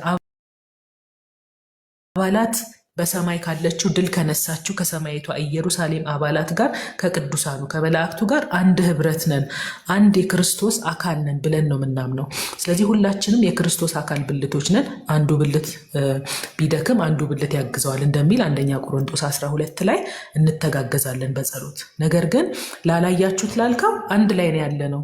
አላያችሁም አይታችኋል የሚባል ነገር የለም። ለምሳሌ ቅዱሳን መላእክት በዙሪያችን ይሰፍራሉ፣ በዙሪያችን ናቸው ብለን እናምናለን። ቅዱሳንም በሰማይ ከእግዚአብሔር ጋር ሆነው እኛን ያግዙናል፣ አንድ የቤተ ክርስቲያን አካላት ናቸውና ብለን እናምናለን። ወደ እነሱ ስንጸልይ እግዚአብሔር በገለጠላቸው መጠን ይሰማሉ ብለን እናምናለን። ሕያዋን ናቸው ከሞት በኋላ በስጋ ቢለዩም ብለን እናምናለን። ሕያውነታቸውን የሚያስረዳን ብዙ ጥቅስ አለ። የዮሐንስ ራእይ ላይ ማየት እንችላለን። የታረዱት ነፍሳት ስለምን አትፈርድም እያሉ በምድር እንዳልተፈረደ እያሳዩ ሲጠይቁ ነበረ። በምን አወቁ? የማወቅ ችሎታ ባይኖራቸው ማንም አልነገራቸውም እንዳልተፈረደ። ለፍርድ የጠየቁ ለምልጃ ማይጠይቁበት ምክንያት የለም። አንዱ ብልት ቢሰቃይ አንዱ ብልት ያግዘዋል ይላል አንደኛ ቆሮንቶስ 12 ላይ። ሌላው ዕብራውያን 12 ላይ ፍጹማን የሆኑ የጻድቃን መንፈሶች አሉ። የት ነው ገብታችኋል የተባልነው? እስቲ እናንብበው። ነገር ግን ወደ ጽዮን ተራራና ወደ ሕያው እግዚአብሔር ከተማ ደርሳችኋል ነው የሚለን። ሰማ ፍጹማን ወደሆኑት ወደ ጻድቃን መንፈሶች በደስታ ወደ ተሰበሰቡ ወደ አላት መላእክት በእነዚህ ሁሉ ደርሰናል። እነሱ ጋር ከደረስን አያዩንም አይሰሙንም በቃ ብለን አንቀመጥም። ስም መታሰቢያቸውን እግዚአብሔር አድርጉላቸው ብሏል። መታሰቢያቸውን እናደርጋለን፣ እንሰግድላቸዋለን፣ እንዘምርላቸዋለን። ለምን? አብረነን ያለ ነው። ይህን ሁሉ ማድረግ አንድም የሚከለክለን የመጽሐፍ ቅዱስ ጥቅስ የለም። የምናደርገው አንድ ላይ ስለሆንን ነው። አንድ የክርስቶስ አካል ስለሆንን እርስ በርስ እንተጋገዛለን ነው። ሰላም ልክ ይቀጥሉ። ልወጣ ስለሆነ እኔ አልጨረስኩም እኮ ሀሳብ ከኔ ጋር እየተወያየች ነበረ። ያው ማለት ዝም ብዬ ሄጄ ላስተምር ነው እንጂ አልሽኝ። አውዱን ጥለናል አይደል? በቃ በእውነትና በመንፈስ ይሰገዳል ማለት ነው። ለሰው በስጋ ነው የምለው። እኔ አሁን ለምሳሌ አባቴ ወደ ቤት ሲገባ ጎንበስ ብዬ መልለት ስጋ ለስጋ ፊት ለፊት ስለሆነ ነው። ካልሆነ ግን የመንፈስ አንድነት ካለን እሱ ቤት ሳይመጣ ገና የሆነ ቦታ ሆኜ ለእሱ መስገድ አለበት። እሱም ክርስቲያን ስለሆነ ብልቶች ነን፣ እንሰማማለን ማለት ነው። ለምሳሌ የኦርቶዶክስ ቤተክርስቲያን ጳጳሶችን ቅዱሳን ብላ ነው መዝሙርም ትዘምርላቸዋለች። ወደ ቤተክርስቲያን ሲገቡ ኦ አባ ቅዱስ ቀብሙ እየተባለ ይዘመርላቸዋል። ለጳጳሱ ሲዘመርላቸው ቅዱስ ስለተባሉ አሁን እኚህ ሰውዬ ቤታቸው ወይ ማደሪያቸው ወደሰራላቸው ቦታ ሆኖ እኔ ቤቴ ሆኜ ወደ እሳቸው ጸልያለሁ ወይ አንድ ብልት ነን ብዬ አንቺ ባነሳሽው ሀሳብ ላይ አንድ ብልት ነን እንተጋገዛለን ስለተባለ ቸርች ደግሞ ዩኒቨርሳል ስለሆነች በሰማይም በምድርም ያለ አንድ አካል በአንድ አካል የተሰራን ብልቶች ስለሆነ ጳጳሱን ሳገኛቸው ነው ጸልይልኝ ብላቸው ወይስ እዛው ቤታቸው እንዳሉ ከቤቴ ሆኜ ወደ ጳጳሱ ጸልያለሁ?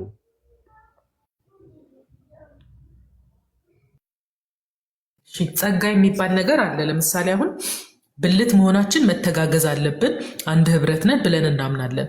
ነገር ግን ከቤት ሆኖ ጸሎት መስማት እግዚአብሔር ሲሰጥና ሲገልጥል ነው።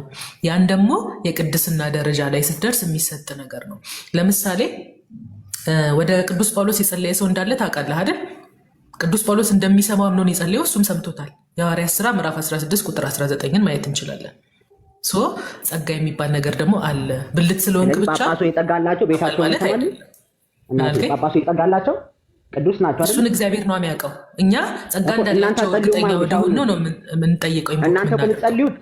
እናንተ የምትጸልዩት ሲሞቱ ነው ሰውዬው በቃ ፍጹም ይሆናል ብሎ እንጂ ይኸውልሽ በቁማቸው ቅዱስ ተብለዋል። መዝሙር ራሱ ሲገቡ ይዘመርላቸዋል። ቅድም የዘመርኩት የግዕዝ መዝሙር ማለት ነው። አሁን እሳቸው ቅዱሳን ስለተባሉ እየተወራ ያለው ደግሞ ስለ ቅዱሳን ስለሆነ በሁለት መንገድ ነው እየሄድን ያለነው። አንደኛ ይኸውልሽ እንዲህ ያልሽ ይኸውልሽ ልረዳሽ ሞከርኩኝ። ብልት ስለሆነ እንሰማማለን ሁላችንም ኢየሱስ ግንድ ላይ ያለን ቅርንጫፎች ነን አልሽ። እሺ ያ ከሆነ ሰማይ ላይ ያሉት ብቻ ሳይሆኑ ምድር ላይ ገና ያልሞቱትም ሕያዋን ነን የመንፈስ አንድነት ስለሆነ።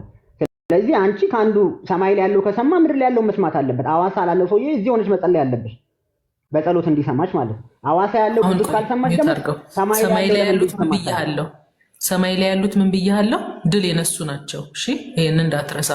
በሰማይ ያለችው ቤተክርስቲያን ድል የነሳችው ናት። ቅድስናቸውም የታወቀ ነው። ቤተክርስቲያንም ቅዱስ ያለቻቸው ናቸው። በምድር ያለነው ገና በሩጫ ላይ ነን። ቅድስናችን ገና አልታወቀም፣ አልተለየም። ስለዚህ ጸጋ ይኖረን ግንድና ብልቶች ነው የሚለው ለዛ አልደረስንም። እሺ አሁን ግንድና ብልቶች ያልሽኝ አያስኬድም ማለት ነው። አያስኬድም። እሱን ተው፣ ወደ ሌላ ሀሳብ እንምጣ ማለት ነው። አንቺ ቅድም ያስረዳሽኝ አንድ ብልት ስለሆነ የሚል ስላነሳሽ ነው የጠየኩሽ። አሁን ደግሞ ወደ ሌላ መጣሽ።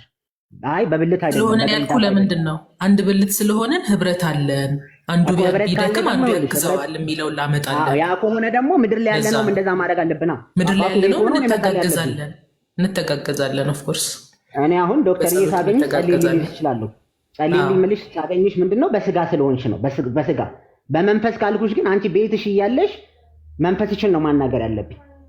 እንበረከትና ዶክተር ምን መሰለህ እንደዛ እንዳናደርግ የሚያደርገን ምንድነው? አናቅም የዛን ሰውን ቅድስና። ገባህ አይደል? ጸጋው ተሰጥቶታል ወይ እግዚአብሔር ሊገልጥለት ይችላል ወይ? ገባህ አይደል? ብልት በመሆን ነው እኮ አልሽኝ። ቅድስና ብልት በመሆንማ አንዱ ቅዱስ ለአንዱ ቅዱስ ይጸልያል። አንዱ የክርስቶስ አካል ወደ አንዱ ይጸልያል። አንቺ እሱ ለአንዱ ይጸልያል እኮ ምን መሰለሽ፣ እንዴት ነው የተረዳሽው? ቅዱስ ያልሆነ ግንድ ላይ አለ እንዴ? ግንድ እኮ ማለት ኢየሱስ ክርስቶስ ነው። ወደ ግንዱ የሚያስገባን ደግሞ ቀድሶ ነው አይደል?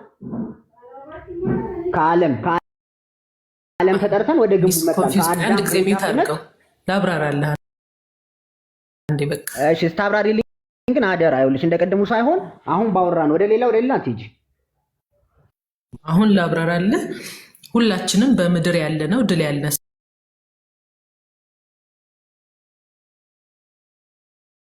ነው የቤተክርስቲያን አባላት አለን። በሰማይ ድል የነሱት አሉ።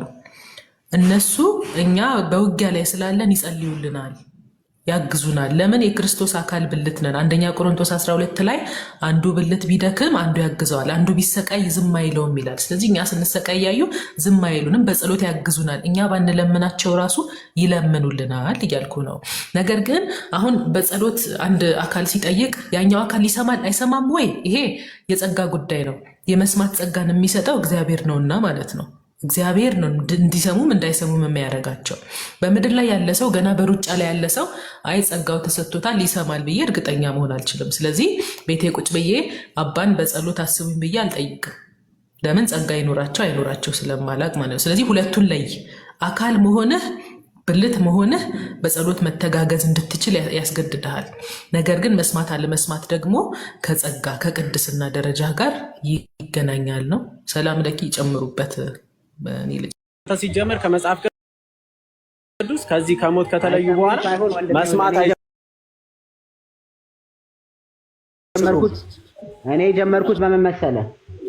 ተረጋጋ። በምን መሰለህ ጀመርኩት? መጽሐፍ ቅዱስ ላይ እኔ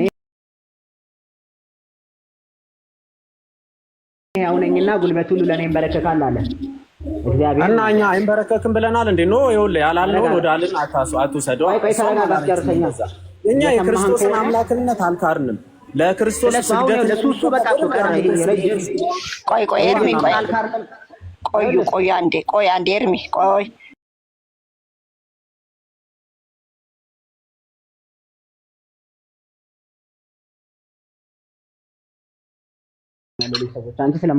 እሺ አሁን የምትቀጥለው ደግሞ ከመምህር ሰላም ለኪ ጋር ነው። እንደው ይቅር በሉን እርሶን አስቀምጠን መምህርዬ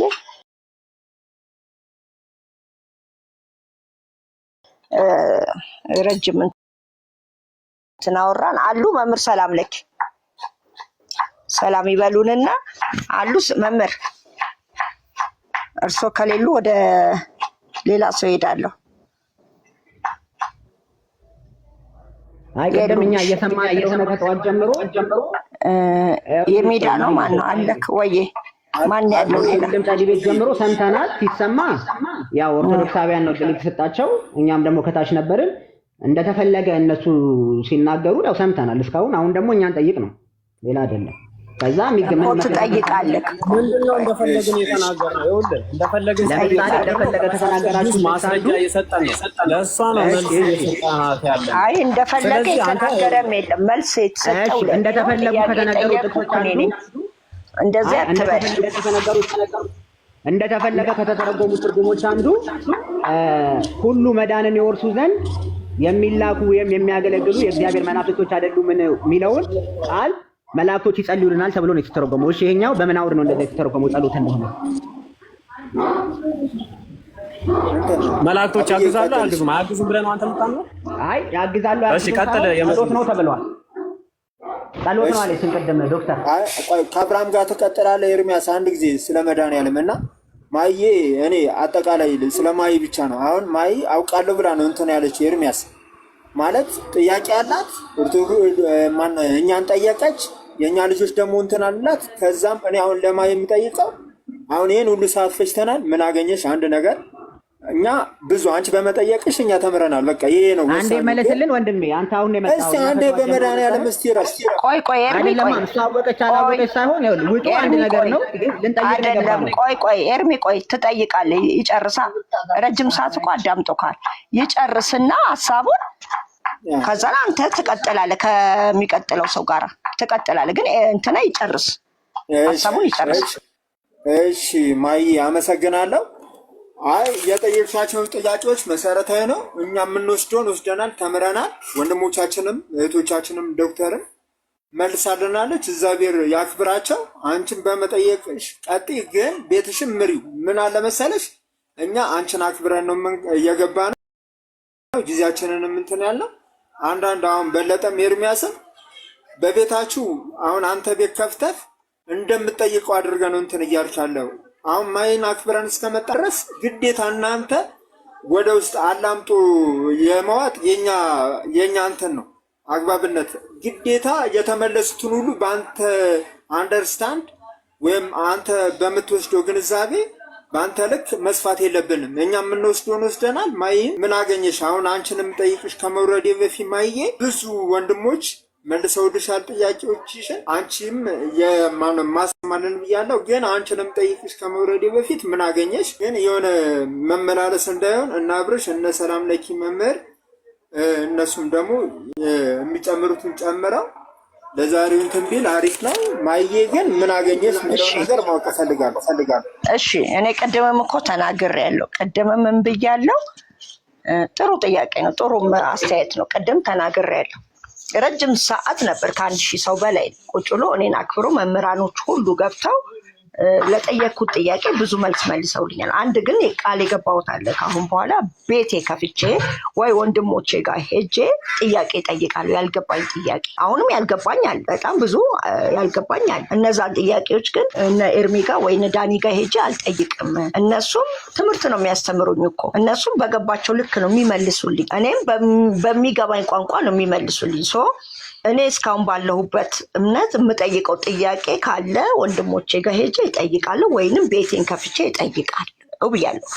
አንዴ ሁለት ምን ተማርሽ ካልከኝ የያዝኩትን ይዣለሁ። እኔ ደብተርና እስክሪብቶ እኮ አጠገቤ አድርጌ ነው የምጠይቀው።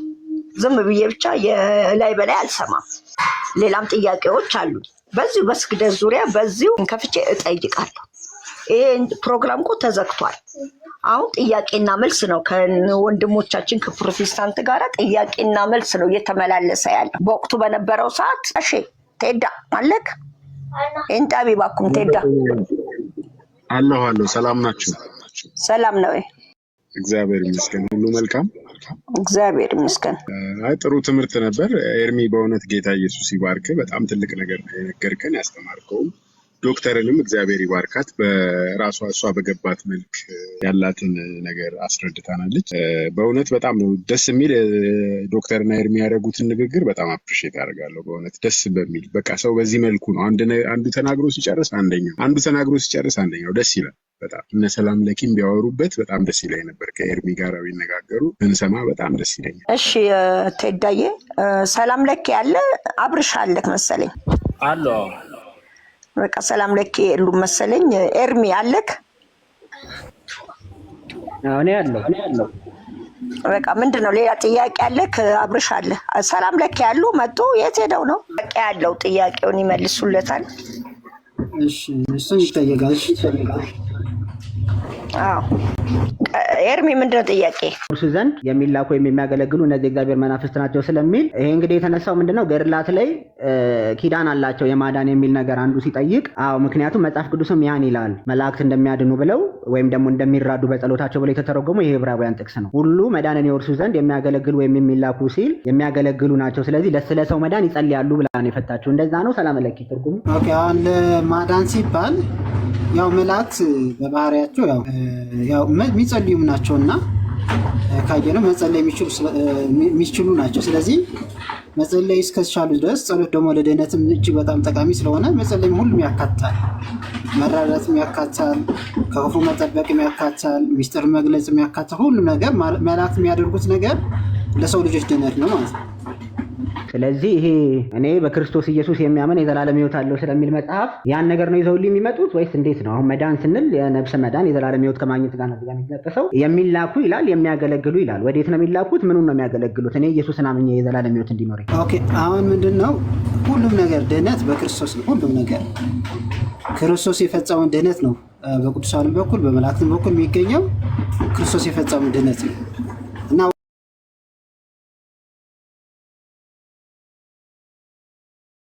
ወደዛ ነው የሚያደርሱ። ያንን የሰጠው ድነት አለ ያንን ተካፋይ እንድትሆን ዘንድ ያደርገዋል እንጂ ከክርስቶስ ውጭ የሚደረግ አንዳችም ድነት የለም።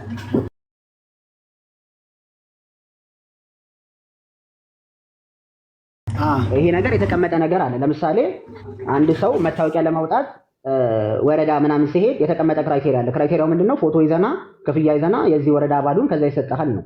እኛም ደግሞ የዘላለም ሕይወት ለማግኘት የተቀመጠልን ክራይቴሪያ አለ። ስለ በደላችን የሞተውን እኛንም ስለማድረግ የተነሳውን መስቀል ላይ ሞተውን ጌታ ኢየሱስን ስናምን ያ ነገር ይቆጠርልናል። አብርሃም እንደተቆጠረለት ለእኛም ደግሞ ይቆጠርልናል ይላል መጽሐፍ። አሁን ከዚህ ከክርስቶስ ኢየሱስ ከሚገኘው ሕይወት ጋር ግንዱ ላይ ካለው ሕይወት ጋር የመላእክት አገልግሎት ጸሎት ነው ወይም እንዳውዱ መልሱልኝ። ዕብራውያን ላይ ያለው ሁሉ መዳንን ይወርሱ ዘንድ ይላል። እንግዲህ እኛ ወንጌል ሰምተን ነው አይደል መዳን የምንወርሰው። ይወርሱ ዘንድ እነዚህ መላእክቶች ደግሞ የሚላኩ የሚያገለግሉ የሚለው ምንድነው ከጸሎት ጋር የሚያገናኘው ነገር ይሄ? ምክንያቱም የሚያድነው ወንጌል በሐዋርያት የተሰበከው ወንጌል ነው። ይሄ ወንጌል ለሁላችንም አሁንም ድረስ ይሰበካል። ሲሰበክ ሰምተን በልባችን ሰምተን በአፋችን ስንመሰክር እንደምንድን መጽሐፍ ቅዱስ ይናገራል። አሁን የመላእክት ድርሻ በዚህ በወንጌል አገልግሎት ውስጥ ገብቶ መጸለይ ይሄን ሰው ማረው ይሄን ሰው ዳድነው ነው ወይስ ወንጌሉን ከኛ ጋር ያገለግላሉ ነው? እንዴት ነው የሚፈቱት ነው? ኦኬ መልካም። አሁን የማዳን አገልግሎት በአንዲት አገልግሎት ናት። መላእክት ምንድናቸው? የሚጸልዩ አካላት ናቸው። መጸለይ የሚችሉ በእግዚአብሔር ፊት የሚቆሙ የሚጸልዩ ናቸው። አንድ ጸሎታቸው ራሱ ምን ያደርጋል? ሰዎችን ያድናል፣ ረድኤትን ያሰጣል፣ በረከትን ያሰጣል። አሁን ለምሳሌ የማቴዎስ የዘላለም ሕይወት አንጻር መልሱልኝ። ሰላም ለኪ።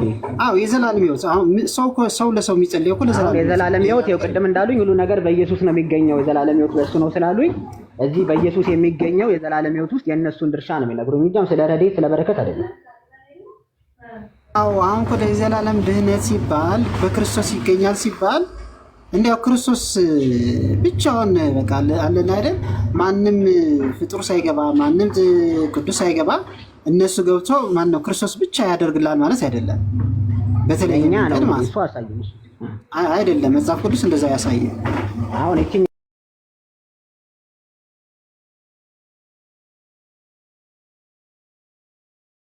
አምናለሁ ብለውኛል። ኢየሱስ ክርስቶስን ያድናል ብለውኛል። ስለዚህ አሁን ይኸውልህ ከመስቀሉ ቤዛነት ጋር ከማዳኑ ጋር የመላእክት ድርሻ ምንድን ነው የምትለው ነው። እሱ አውጥቶ የሚያሳዩ እዛ እንዳንል ነው። አሁን ለምሳሌ አሁን ቆይ መጀመሪያ በያዕቆብ ምዕራፍ 5 ቁጥር 16 አካባቢ የተጻፈውን ኃይለ ቃል መመልከት እንችላለን። አሁን ለምሳሌ ሰዎች ምን ያድርጉ ነው የሚለው? እነዚህ ካህናት ስለ ሰው ይጸልዩ ይሉና የእምነት ጸሎት ድውይን ያድናል፣ የእምነት ጸሎት ድውይን ያድናል፣ ጌታ ያስነሳዋል፣ ኃጢአትን ሰርቶ እንደሆነ ይሰረይለታል ተብሎ ተጽፏል። በምን? በእምነት ጸሎት ማለት ነው። እነሱ ደግሞ አማኞች ናቸው። ስለዚህ የእምነት ጸሎት ድውይን ያድናል፣ ጌታ ያስነሳዋል፣ ኃጢአትን ሰርቶ አሁንም ያሉት እየሄዱልኝ አይደለም። እዚህ ያዕቆብ ላይ ያለው ማንም የታመመ ቢኖር ነው የሚለው። እሱ ቤተክርስቲያን ውስጥ አባል የሆነ ኦልሬዲ የዳነ ሰው በሽታ ሲይዘው የሚያደርገውን ነገር የሚናገር ጥቅስ ነው። እኔ ያልኩት የዘላለም ሕይወት በመላእክት ውስጥ አለ፣ የክርስቶስ ሕይወት በመላእክት ውስጥ ይገኛል ስላሉኝ ወይም ዕብራውያን ያለ ቅድም ሲጠቅሱ ስለነበር ነው። የሚያገለግሉ የሚላኩ የእግዚአብሔር መናፍስቶች ምን እንዲያገኙ? ሰዎች መዳን የሚለው ይሄ የአካል መዳን አይደለም፣ የዘላለም ሕይወት ከጨለማ ወደ ብርሃን የሚያመጣውን መዳን ይወርሱ ዘንድ መልአክ ይላላካሉ፣ ያገለግላሉ የሚለው እንዴት ነው የሚፈቱት? ከክርስቶስ ኢየሱስ ወንጌል አንጻር ነው እንጂ ይሄ የበሽታ ፈውስ ነው። ያዕቆብ ላይ ያለው ስለ ስጋ ፈውስ ነው። እሺ በቃ አታቋርጠኝና እንዴ ልመልስልህ እኮ ያቋርጡት ለምንድን ነው? ከዚህ አውድ አይውጡልኝና ይመልሱልኝ። አታቋርጠኛ ሳታቋርጠኝ ቅድምም አሁን ከማይ ጋር ስናወራ የሆነ ነገር ሲነሳ ቻፕተራችንን ጥለን የሆነ ቦታ ሳይሆን የምንሄደው ይሄ አሁን ስለ ዘላለም ሕይወት ሲወራ ስለ በሽታ አያወሩልኝ። ስለ ዘላለም ሕይወት ሲወራ ምድር ላይ ስለሚገኝ በረከትና ረድኤት አያወሩልኝ። አሁን መላእክቶች መንግስተ ሰማያት ከማስገባት ጋር ነው እዚህ ጋር የተገናኘው። መዳን የሚለው እሱ ነው። ሚላኩ አሁን መሰለ ወንድሜ ስጠይቀኝ ጠየቀኝ አይደል? እኔ በመሰለኝ መልስልሃለሁ። ልክ ነኝ አይደለም? አንተ ደግሞ በማስረጃ ታወራለህ። እኔ በማስረጃ እያወራሁ ያለሁት ኤርሚ አታቋርጠው እኮ በቃ አታቋርጠው። ጠየቅ አይደለም? ጠየቃቸው፣ አታቋርጣቸው። በቃ አታቋርጠው። እሺ አሁን በጥያቄ ላይ ጥያቄ ዝም ብሎ መደረብ ሳይሆን መስማት ይቀድማል ከሁሉም ነገር በላይ ማለት ነው። አሁን ወንድማችን ያዕቆብ ምዕራፍ 5 ከቁጥር 16 ያለው የስጋ ድህነት ብቻ ነው ብሏል። ግን አይደለም መጽሐፉ ምንድን ነው የሚለው? የእምነት ጸሎት ነው የሚለው። የእምነት ጸሎት መላእክትም አማኞች ናቸው። የሚጸልዩትም ጸሎት የእምነት ጸሎት ነው። በእምነት አድርጎ ነው የሚጸሎቱ የሚያቀርቡ። የእምነት ጸሎት ምን ይላል? ድውይን ያድናል። ምን ማለት ነው? የስጋ ደዌ አለ አይደል? ድውይ ያድናል። ከዛስ ጌታም ያስነሳዋል። ቀጥሎስ ኃጢአትም ሰርቶ እንደሆነ ምን ይሆናል? ይሰረይለታል ተባለ። በምን? በእምነት ጸሎት ማለት ነው። ኦኬ። ስለዚህ የኃጢአት ስርየት ለምንድን ነው ጥቅሙ ከተባለ ለዘላለም ሕይወት ነው። ምክንያቱም ሰው ኃጢአቱ ካልተሰረይለት የዘላለም ሕይወት ማግኘት እድል ስለሌለው ከእግዚአብሔር ስለሚርቅ በጨለማ ዓለም ስለሚኖር ማለት ነው።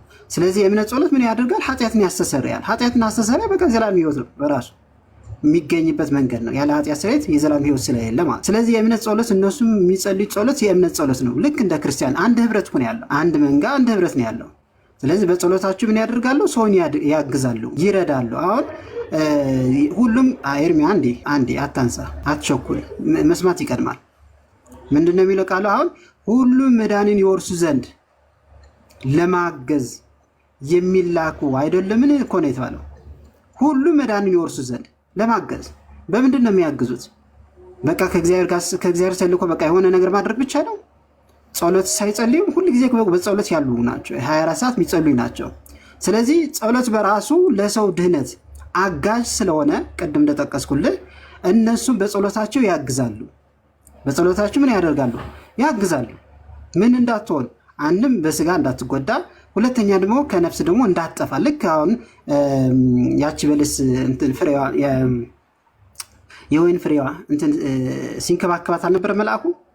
ሲንከባከባት ነበር። ባለቤቷ ደግሞ ምን መጣ? ምንድን ነው ያለው? እችን ዓመት ጠብቃት፣ አትቆረጥ፣ እንከባከባታለሁ፣ ብዙ ነገር አደርግላታለሁ አይደል ያለው?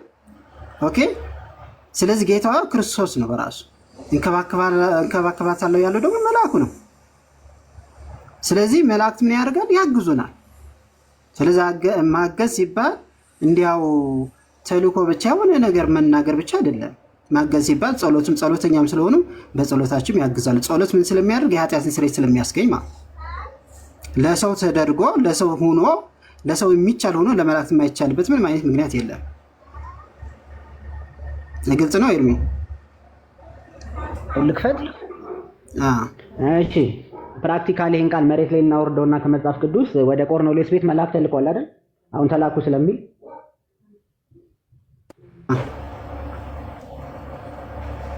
እየጠየኩት ነው መምህር። አዎ እኮ አልኩ። የተላከው ለምን ነበረ? ወደ ቆርኔሌዎስ መልእክት፣ ወደ ቅዱስ ጴጥሮስ መልእክት እንዲልክ ማለት ወንጌል እንዲሰማለት ተቀባይነት እንዳገኘ። ቆርኔሌዎስ መዳንን እንዲወርስ ነው የተላኩት አይደለም? በሌላ አማርኛ። ከዛ መዳንን ሲወርስ ለቆርኔሌዎስ ጸልዮለት ነው መልአኩ። መልአኩ እኮ ይጸልያል። ጸሎት ነው አይደለም ብቻ ነው አይደለም ብቻ በሉኝና ያብራሩልኛል። እንዴ እዚህ ክፍል ጸልየለት አይልም፣ ግን ባይልም ጸሎተኛ ስለሆነ ይጸልያል። ቆርኔሌዎስ እና ቤተሰቡ መዳን ስላለበት መላእክቶች ሊያግዙት ይሄን መዳን እንዲወርስ ሊያግዙት ተላኩ አይደል? አዎ ተላከ። አንድ መልአክ ተላከ። ከዛ ጴጥሮስን ጥራ ብሎ ጴጥሮስ መጣ። አዎ አገዘው። በዚህ ጴጥሮስ ሲመጣ አገዙት ማለት ነው ሰውየው። ጴጥሮስ ሲመጣ ምን አደረገ? አጠመቀው። አጠመቀው። ወንጌል ሰበከ መጀመሪያ ዝም ብሎ አይጠመቅም። እሱ ፕሮሰስ ከጠየቀ ፕሮሰስ እነግርሃለሁ፣ ችግር የለም። ግን ዞሮ ዞሮ አጠመቀው። ወንጌል ሰበከ መጀመሪያ ስለ ኢየሱስ አፉን ከፍቶ መሰከረላቸው ይላል። እሱ አልጠፋብኝም እኮ አልኩህ ኤርሚ። ይሄ እኮ ማንም ካልጠፋበት አይደለም እኮ ካልጠፋበት አይወዛጉኛ መምህር ይኸውልህ። ከዛ ምን አደረገ ስትለኝ አጠመቀ አላጠመቀም እንዴ ኤርሚ? በቃ ስለዚህ እዚህ ቦታ ላይ ወንጌል እንዲሰበክ ወንጌል ተሰበከ፣ መንፈስ ቅዱስ ወረደ፣ የውሃ ጥምቀት ተደረገ፣ ሰዎቹ ጌታ ኢየሱስን አገኙ አሕዛቦች ለመጀመሪያ ጊዜ። ስለዚህ መላእክቶች እዚህ ቦታ ተልከው ሰዎች መዳንን እንዲወርሱ አገለገሉ አላገለገሉም? አገለገለ እኮ ምን አይደለ? በቃ መዳንን መውረስ ከዛሬ ወዲህ እንደዚህ አድርገው ይረዱት። እሺ መምህር፣ ይሄ ነው ትክክለኛ። ሁለተኛ ደግሞ ላንሳሉት የእርሶን ሰማው እኮ አይደል? ሁለተኛ ደግሞ ጨርሰሽ ሰሙትና ከዚህ አንግል ደግሞ ስለ መላክ መዳን የሚወረስ ኦልሬዲ የተቀመጠ ነው። መዳን ወንጌል ውስጥ ያለ በልጁ የተሰራ ስለሆነ ማንም አይጨምርበትም አይቀንስበትም። ያን ወንጌል ሰዎች የግድ ሰምተው መዳን ስላለባቸው እነዚህ መላእክቶች ወንጌልን ከሚሰሩ ጋር ይላካሉ፣ ያገለግላሉ ነው። ወንጌል የግድ ተሰብኮ ሰዎች ሰምተው ስለሆነ የሚድኑት፣ አንዴ ደግሞ ወንጌል አድርጎ ልጁ ኢየሱስ ክርስቶስን ጌታችን ስላቆመው ግንድ አድርጎ ስለሰቀለው ሰዎች እሱን ካላገኙ የዘላለም ሕይወት ስለሌላቸው እነዚህ መላእክት ደግሞ በራሳቸው ሕይወትን ስለማይሰጡ ይሄ ወንጌል ውስጥ ተሳትፎ አላቸው። ሰዎችን እየሄዱ ይሄን ወንጌል ከሚሰሩ ጋር መላእክት ያገለግላሉ። ሁለተኛ ደግሞ ማስረጃዬ ጳውሎስና ሲላስ ለምንድን ማን ነው ጴጥሮስ እስር ቤት ታስሮ ሳለ የእግዚአብሔር መልአክ ወደ እሱ ገባ ይላል።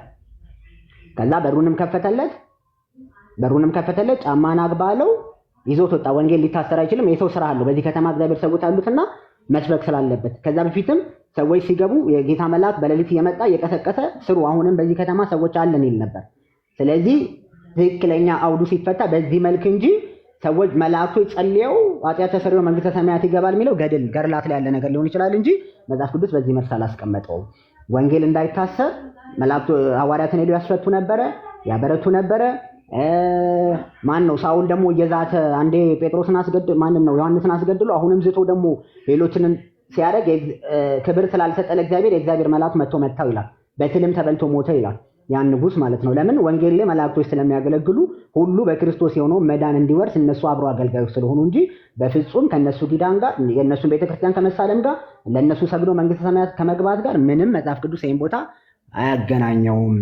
ይሄ ነው እሎታለሁ አባቴ። እሺ እንግዲህ ወንድማችን ያለውን ሰምታችኋል።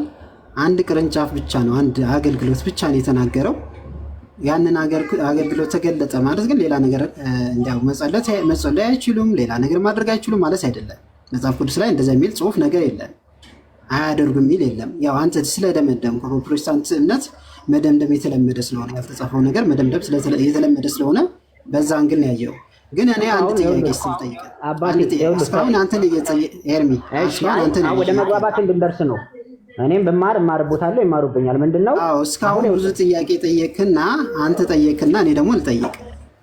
አውርጄ ነው እኮ ያመለከትኩት፣ ያን ነገር አወረድኩት። ጥቅሱን አሁን ውይይታችን የጀመረው የሚላኩ የሚያገለግሉ ሲባል ይውሉት ይላል አይደለ? መዳንን እንዲወርሱ ብሎ ሁለት ነገር ይዟል፣ መላክ ማገልገል የሚል ይሁን ተልከው ሲያገለግሉ አሳየው። ፕራክቲካሊ ቆርኔሌዎስ ቤትም እነ ጴጥሮስ ጋር ሲላኩ አሳይቻለሁ። እርሶም ይውሉት አሁን መላክና ማገልገል ውስጥ ያለ ጸሎትን ያሳዩ። ወርደው ለሰው ሲጸልዩ ወርደው ተልከው ማለት ነው።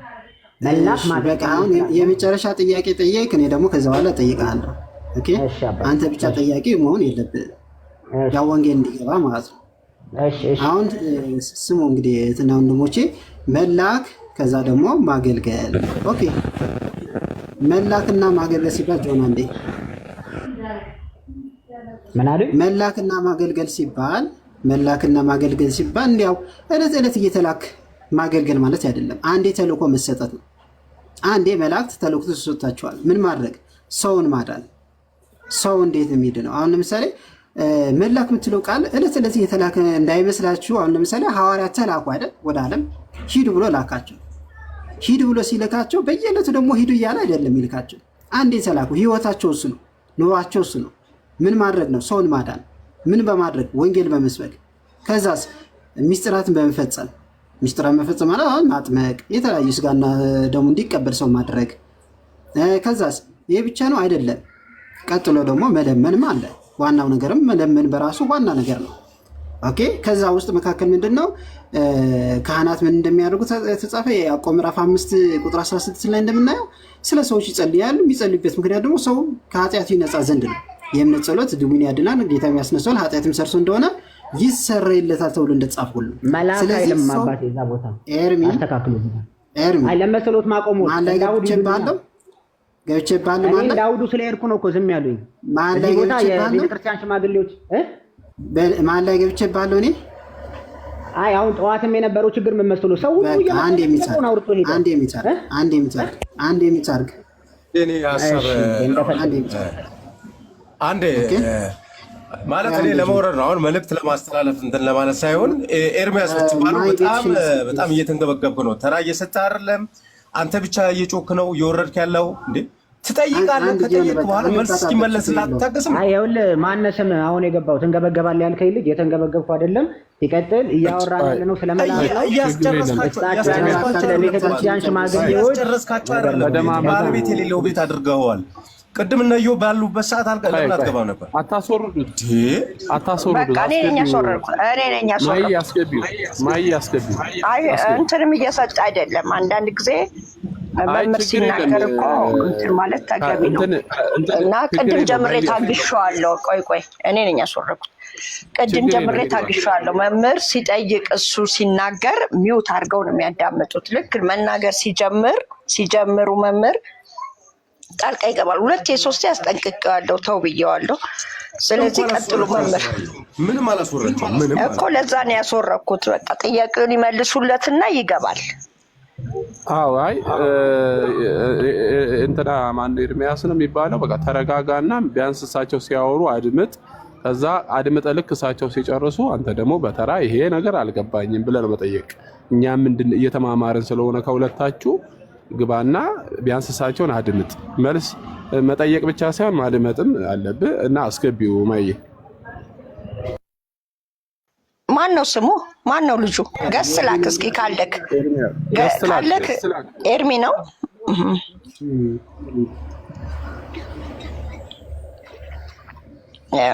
አይ በስርዓት የምታወራቸው ከሆነ አስገባለሁ። ጊዜ ሰጥተው ካልኩ በቃ ኤርሚዬ አድምጥና ኤርሚዬ አድምጥ። ሲጨርሱ ትገባለሽ። ኤርሚዬ ሰላም ለኪ ቀጥል። እሺ አሁን ምንድነው አገልግሎት ላይ የማዳን አገልግሎት ሐዋርያት የተላኩት ለማዳን ነው። ለማዳን ነው ሲባል ከክርስቶስ የተለየ ድነት ማለት አይደለም። ክርስቶስ አንድ የሰጠው ድነት አለ። ሐዋርያትን ላከ። ሐዋርያትን ሲልክ ከአገልግሎታቸው መካከል ጥምቀት ብያለው፣ ሰውን ማጥመቅ፣ ማቁረብ፣ ስለ ሰው መጸለይ በራሱ ጸሎቱ ምን ይጠቅማል? ሌላ መጽሐፍ ቅዱሳችን ለኃጢአት ስርየት ይላል። እንዲያው ጸሎቱ በራሱ ኃይል ኑሮት ከክርስቶስ የተለየ ነገር ኑሮት አይደለም ኃጢአት የሚያስተሰርይ።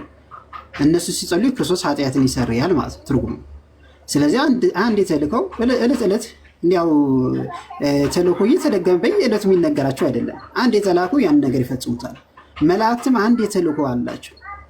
ጥቅማቸውም ምን ማድረግ ነው? ሰውን ማገልገል። ምንም በማድረግ የዘላለም ሕይወት እንዲያገኙ በተለያየ መንገድ ማገልገል ነው። አንዴም ቆርኔሌዎስ ላይ እንዳየነው ምን ያደርጋሉ? ጥምቀት እንዲጠመቅ ዘንድ ሰዎች እንዲጠራ ዘንድ አደረገ። ቅዱስ ጴጥሮስን እንዲጠራ ዘንድ አደረገ። ጸሎት እንደተሰማ ደግሞ ነገረው። ለድንግል ማርያምና ለዘካርያስ ደግሞ ካህኑ ዘካርያስ ደግሞ የምስራች ነገራቸው። ለዘካርያስ ልጅ እንደሚወልድ ዮሐንስን፣ ለድንግል ማርያም ደግሞ ክርስቶስ እንደምትወልድ የምስራች ተናገረ። ይህ ብቻ አይደለም፣ ጸሎትም ያደርጋሉ። በማንነታቸው ራሱ ጸሎተኛ ስለሆኑ ጸሎት በራሱ ኃጢአትን ስለሚያስተሰርይ በዛ ውስጥ ነው የሚካተተው። የግድ ካልተጻፈናችን እንደዚህ ብላ ካልተጻፈ የሚባል ነገር መጽሐፍ ቅዱስ የለም። ምክንያቱም ብዙ ያልተጻፉ ነገሮች ግን ከጠቅላላ ሀሳቡ የምንረዳው ብዙ ነገሮች ስላሉ ማለት ነው። ስለዚህ አንዱ ደግሞ ጸሎት ነው። ስለዚህ ወንድማችን ኤርሚ በተደጋጋሚ ስትጠይቀኝ ነበር፣ ከአንተ ነህና ትጠየቃለህ ብዬ አስቀድሜ ተናግሬ ስለነበር አንድ ጥቅስ ጠቅሳለሁ፣ አንተ ደግሞ ታስረዳኛለህ። ያው ጸሎት እንደሆነና እንዳልሆነ ለማየት ያክል ማለት በመላእክት ዙሪያ። እስቲ መጽሐፍ ይዘሃል ወይም ቢኒ ዲያቆን ቢና?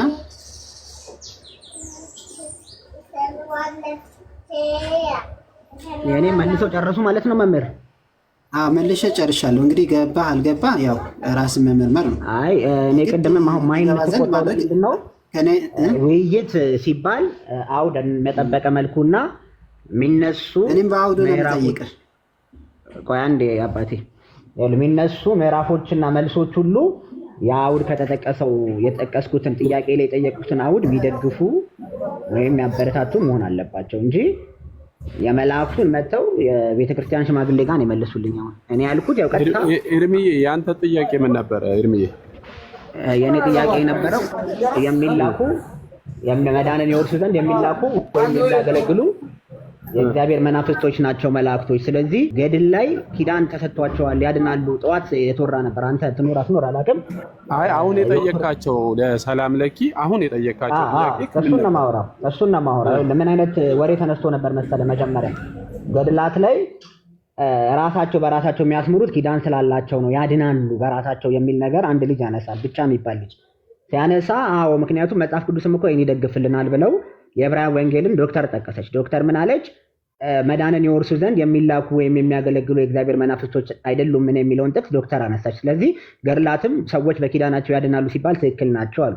ስለዚህ ይሄ ቦታ ያድናሉ ነው የሚለው ወይስ ይሄ ኦልሬዲ በክርስቶስ ኢየሱስ ያለው ወንጌል ሰዎች ጋር እንዲደርስ አብረው ወንጌል ከሚሰሩ ጋር ያገለግላሉ የሚለውን እኔ ያሳየው የቆርኔሌዎስን ቤተክርስቲያን ምሳሌ አድርጌ ያሳየው የሐዋርያትን ከእስር ቤት መላእክቶች ሲያስፈቱ ሄሮድስን ሲገሉ በክል ተበልቶ ወዳሳየው መምህር ለኪ ደግሞ ለሳቸው የጠየቃቸውን ጥያቄ ለሳቸው የጠየቁትን ነው ከምን ያስረዳው ካል አይ ይሄ ጥያቄ ሳይሆን ማብራሪያ ነው። አሁን አንተ ለሳቸው ስፔሲፊክ አድርገህ ይሄንን ጠይቂያቸው ነበር መዳንን የወርሱ ዘንድ ሁሉ የሚላኩ የእግዚአብሔር መናፍስቶች ናቸው ሲባል በጸሎታቸው መንግስተ ሰማያት ሊያስገቡን ነው ወይ? እነሱ በጸሎት ብለው ነው የፈቱት። መንግስተ ሰማያት ያስገባሉ መላእክት።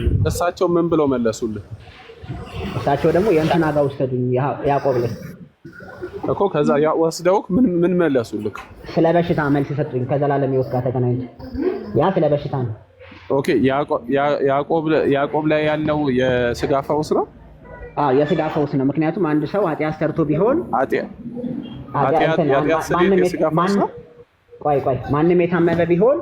ማንም የታመመ ቢሆን የቤተክርስቲያን ሽማግሌዎች ይጥራ የሚል ነው መነሻው። ከመላእክት ጋር አይገናኝም። ስለ ቤተክርስቲያን ሽማግሌዎች ስልጣን ነው የሚያወራው። እንትን እኮ ነው ያልኩህ ኤርሚ፣ እንደማመጥና የኃጢአት ስርየት የስጋ ፈውስ ነው ወይ ነው? አይ ይሄ በሽታ ስላመጣው ኃጢአት ስላመጣው በሽታ ነው አሁን ብቻ ወይንም አይደለም ብለህ መልስልኝ ኤርሚ። አሁን እሳቸው ሲያወሩ እኔ በደንብ ስለሰማሁኝ ነው። አንተ ቆይ ስማኝ ኤርሚ፣ ቆይ እንድንግባባ ነው። ሲመለስ ይሁን ለመልስ እያሰብን ካዳመጥን አንግባባም። ለመልስ ሳይሆን እንዲገባን አድርገን ካዳመጥን ግን ግልጽ ነገር ነው እየተናገሩ ያሉት። የኃጢአት ስርየት የስጋ ፈውስ ነው በእናንተ በፕሮቴስታንት። ተመልስ። አሁን አታስቆመኝም? ልመልስልህ። ለዚህ ጋር ኃጢአት ያመጣው በሽታ አለ። ሰዎች ኃጢአት ላይ ሲወርቁ እግዚአብሔርን አልታዘዙ ሲሉ በበሽታ ይቀጣቸዋል፣ በሞትም እንደሚወስድ የቆሮንቶስ መጽሐፍ ይናገራል። ይህም በሽታ ያመጣ ይሁን ሰዎች ኃጢአት ውስጥ ስትገባ አንተ ጌታን ካወቅክ በኋላ ክርስቲያን ኮንክ በኋላ እንደፈለግኩ ሆናለሁ ስትል እግዚአብሔር በበሽታ ሊቀጣ ይችላል። ከዘላለም ሕይወት አይደለም፣ የስጋ በሽታ ያመጣብሃል። ከቅድስናው እንድትካፈል ማለት ነው። እግዚአብሔር ከዘላለሙ እንዳትጎድል እዚሁ ትቀጣለህ። ጥያቄ ምን ነበር ኤርሚዬ? ያንተ ጥያቄ ምንድነው? እዚህ ጋር ኃጢአት ይሰረይለታል ስለተባለ ሌላ ነው፣ የስጋ ፈውሱ ሌላ ነው። የኃጢአት ስርየት ያገኘው በጸሎታቸው ነው እያልከኝ። አድምጠኝ። አሁን ሌላ ነው ሳይሆን ጥያቄን አድምጠው። በቃ ተረጋጋና አድምጠው። ለመልስ ሳትቸኩል አድምጠው። የኃጢአት ስርየት አሁን ልብ ብለህ ስማ። የኃጢአት ስርየት የስጋ ፈውስ ነው። ተቋርጠሃል። እሺ እሰማለሁ መሰለኝ። የኃጢአት ስርየት የስጋ ፈውስ ነው ወይ? እኔ እኮ መለስኩልህ እኮ። እንዴት አልመለስክልኝም? ነው አይደለም? የኃጢአት ስርየት የሚገኘው ስለ ኃጢአት ስርየት የሚያወራው ይሄ ሰዎች ኃጢአተኛ ሆነው ከመጽደቅ ጋር አይደለም። ያዕቆብ ክፍል የሚያወራው ኃጢአት ሰርተው የመጣባቸው በሽታ አለ። ስለዚህ የቤተክርስቲያን ሽማግሌዎች ለዛ ሰው የኃጢአት ስርየት ብዬ ነው የጠየኩህ ኤርሚዬ እኮ። የኃጢአት ስርየት ሲል እዚህ ክፍል ላይ በኢየሱስ ስም ስለሚገኘው የኃጢአት ስርየት አይደለም። ሰው በክርስቶስ ኢየሱስ በማመን ከኢየሱስ ስም ውጭ ማለት የኃጢአት ስርየት ሌላ አለ? እሱን ነው ያብራራውልህ። በጣም ቆንጆ ይሁንልህ። ሰዎች እሺ ኤርሚዬ እዚህ ጋር የታመመ ነው የሚለው የዳኑትን ነው ያልዳኑትን ነው? እሺ እኔ ልጠይቅህ እንዴ እንድንግባባ። አይደል? መጀመሪያ መልስልኝና ወደ እኔ ጋር ትመጣለህ። እኔ አንተን ጥያቄ ለመመለስ ልጠይቅ። ቆይ አድምጠኛ አንዴ። ቆይ ለመግባባት፣ ምክንያቱም ይሄ ነገር ተገቢ አይደለም። አሁን እንደዚህ እየተጫዋጫውን ከሆነ አንግባባም። የጠየቅኩህ አንድ ጥያቄ ነው። የኃጢአት ስርየት የስጋ ፈውስ ነው ወይስ የዘላለም ሕይወት ማግኛ ነው?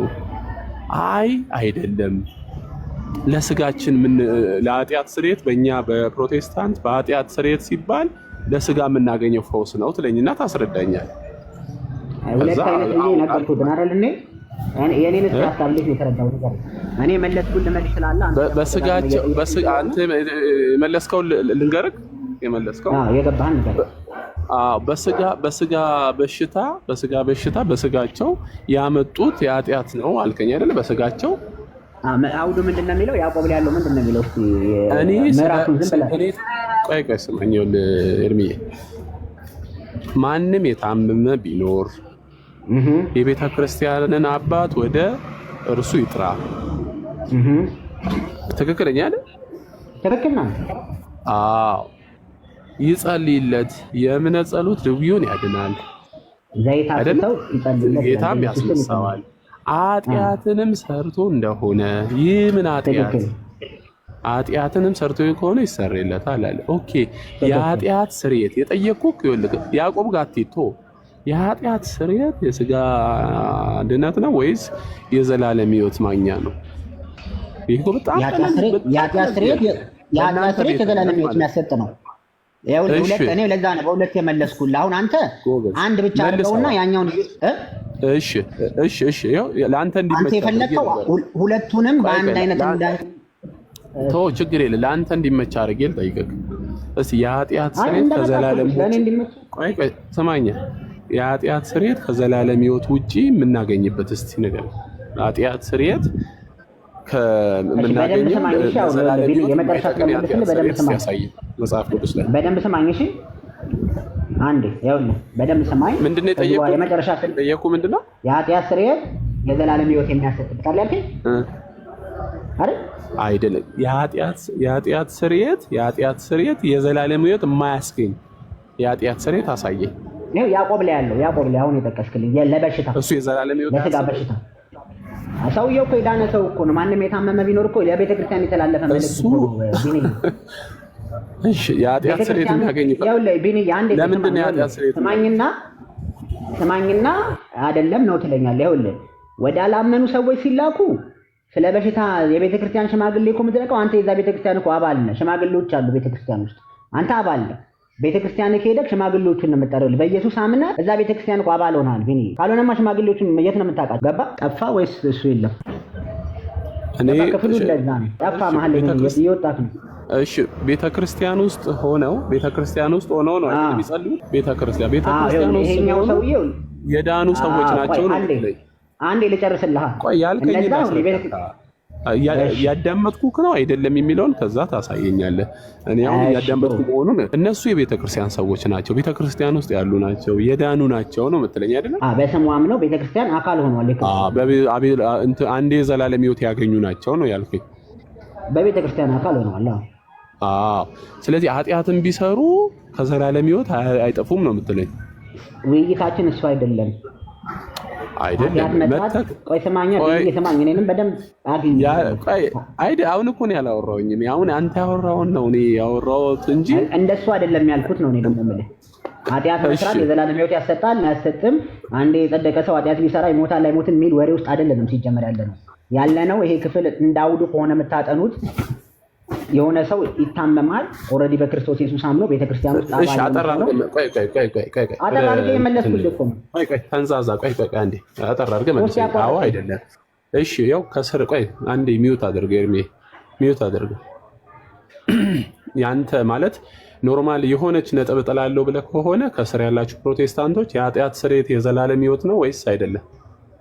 ኧረ ወንድም የሰማኝ ነኝ በእናትህ። ግን ይሄ ቆይ አንተ ያንተን ሐሳብ ልስማና አንዴ ኤርሚ ስለምታቋርጠኝ እኮ ነው የማንግባባው እኮ። አንድ ጊዜ አንተ ትመልስልኛለህ። የኃጢአት ስርየት ፕሮቴስታንቶች የዘላለም ሕይወት ነው አይደለም? እኔ አይደለም ከስር ያላችሁ ፕሮቴስታንቶች ከዛ እንደዚህ ብለዋል ብለህ እኔ ጋር ልታመጣልኝ ነው? እነሱ ሲጽፉ ወንድሞች እንዲህ እያሉ ነው አንተ እንዲህ ትላለህ ትለኝ ነው? አይደለም። አይ የኃጢአት ስርየት የስጋ ፈውስ ነው ወይ አይደለም ብዬ ስጠይቅ አንተ የምትለው የተሰበከበት ቦታ አለ። ይኸውልህ የተሰበከበት ቦታ አለ። ምን ይላል? በክርስቶስ ኢየሱስ እመኑ ብሎ እነ ጳውሎስ ሐዋርያ ሥራ ላይ እነ ጴጥሮስ ሲናገሩ በስሙ የኃጢአት ስርየት እንደሚገኝ ነቢያት ሁሉ ስለሚመሰክሩለት ብለው ላልዳኑ ሰዎች መስክረዋል። አንተ ያልከውን ጥቅስ በኢየሱስ ስም የኃጢአት ስርየት ስለሚገኝ ስታምን ነው።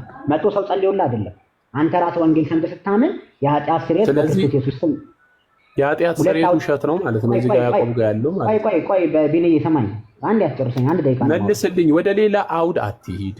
እኔ በቃሽ፣ ወደ ሌላ ርዕስ እንሂድ። በቃ አንተ ገብቶ ነው ኖ አልሄድ፣ በፍጹም አልሄድ፣ በፍጹም አልሄድ። የኃጢአት ስርየት እዚህ ጋር ያለው ስለ በሽታ ነው። ያዕቆብ ላይ ያለው የኃጢአት ስርየት እኔ ስለምንም ያወራ ስለ በሽታ ነው አይደለም? እንደዛ ከሆነ እንግዲህ ስለ በሽታ ሌላ ርዕስ እናንተ የኃጢአት ስርየት አልፈለክም። ትምህርቱን ያው ነጥቡን የፈለከው እኔ አንዴ አድምጥ፣ እንዳትወጣ። የኃጢአት ስርየት የስጋ ፈውስ ነው ወይስ የዘላለም ሕይወት? በክርስቶስ ሁለት አውር ላይ ያለ ነገር ነው። እኔ ላልዳኑ ሰዎች ጠየቅኩ ጥያቄ በእናንተ በፕሮቴስታንት የኃጢአት ስርየት አሁን እችን ከመለስኩኝ ወደዛ እሄዳለሁ ብለህ ነው እና እሺ በቃ ያው ተውኩልህ። በቃ ተውኩልህ። ከስር ያላችሁ ፕሮቴስታንቶች ተምራችሁበታል። ኦኬ በቃ ወደ ሌላ ርዕስ እንሂድ እኮ ግድ መግባባት የለብንም። ሲገባን በጣም ጥሩ። ወደ ሌላ ቤት ቅድም ከተባሉት ከነበር ከዚህ ውስጥ ያልገባኝን አንድ ኤርሚዬ ቆይ ግን ባነሳ አሁን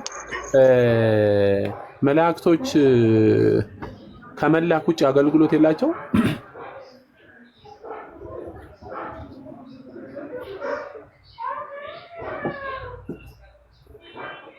ከመላክ ውጭ አገልግሎት የላቸውም? አይጸልዩም? ምን አልከኝ? መላእክቶች ከመላክ ውጭ አይጸልዩም? በቅድም ባነሳ ነው በውይይት ላይ ባለው አውድ መሰረት መላክ ማገልገል ነው የሚለው። አይ የጠየኩህ ስለ መላእክቶች ነው። ቅድም እስከ ሰላም ለኪ ጋር ስታወራ በሰላም ለኪ ያወራ ነው ስለ አውዱ ነው ቃል አውርተን ይሄ ችግር የለም። ያው ከመጽሐፍ ቅዱስ ውስጥ መጽሐፍ ቅዱስ ከዘፍጥረት እስከ ዮሐንስ ራእይ ላይ መላእክቶች ከመላክ ውጪ ጸሎት ያደርጋሉ አያደርጉም? ስለ ህዝብ አሁን አውዱ አይደለም ይሄ ነው ካወራንበት እዛ ላይ ጸሎት አይደለም ነው እኔ ተብራው ያለ ግን ያው ለነ ዘካርያስ ምናምን ተለይ ከሆነ በቃ ኤርሚዬ በቃ ስላልመለስልኝ ሌላ ጊዜ ራስን ቼክ አድርግ። እሺ ቢንዬ ለኛ ክርስቲያኖች አይደለም በቃ እኔ ልወጣ ነው። ኤርሚዬ እግዚአብሔር ይባርካችሁ። ጠዋት 3 ሰዓት ነው የገባሁት ወይ 3 ሰዓት ነው የገባሁትኝ እና እንትን ላይ ግን ምን ይላል መጽሐፍ ቅዱስ ላይ ቆይ ኤርሚዬ ልወጣ ነው በቃ አይደለም ያንተ ማጠቃለያ አልፈለኩም። ሌላ ቀን ስታወሩም እንደዚህ በአውድና መጽሐፍ ቅዱስን አውሩ። እዚህም ሳይሆን በቃ እግዚአብሔር ያክብራችሁ። ጠዋት 3 ሰዓት ላይ ነው ከጸዲ ተቀብዬ የገባሁትኝና እኔም ጥያቄም ስለነበረኝ እዛ የተጀመረ ነው እና ልወጣ ነው። ሰላም አፋቸው ስለወሰድኩኝ እሳቸው ያጠቃሉኝ በቃ ልወጣ ነው። ሰላም ለኪ ያሉ አንድ ነገር ይበሉ። አንድ ደቂቃ ብቻ። እሺ እናመሰግናለን። መልካም ትምህርት ስላስተማሩ እስካሁን ድረስ ለሁላችሁ ቃሌትን ያሰማልን ብዬ ያው እስቲ ወደ እኔ ልቀጥልና ቃሌትን ያሰማልን ብያቸዋለሁ። ምንድነው አሁን ስለ አገልግሎት ሲነገር መላእክት ያገለግላሉ ሲባል አንድ አገልግሎታቸው ጸሎት ነው። ጸሎት ማለት ደግሞ ለራስ ብቻ መጸለይ አይደለም። ለራስ ብቻ መጸለይ ፍቅርን ማጣት ነው። ለራስ ብቻ መጸለይ ፍቅርን ማጣት ነው። ሰው ፍቅር ያለው ከሆነ ምን ይሆናል? ባልንጀራውን ለራሱ ይወዳል። መላእክት ደግሞ እኛን ይወዱናል፣ እኛም ደግሞ እነሱ እንወዳቸዋለን። ምን ሲኖር? ፍቅር ሲኖር ማለት። ያለ ፍቅር ምንም አይነት አገልግሎት የለም። እግዚአብሔር በራሱ ፍቅር ስለሆነ፣ ስለዚህ ስለ ራሳቸው ብቻ አይደለም የሚጸልዩት፣ ወይም ደግሞ ለምስጋና ብቻ አይደለም፣ እግዚአብሔር በመውደድ ብቻ አይደለም የሚጸልዩት።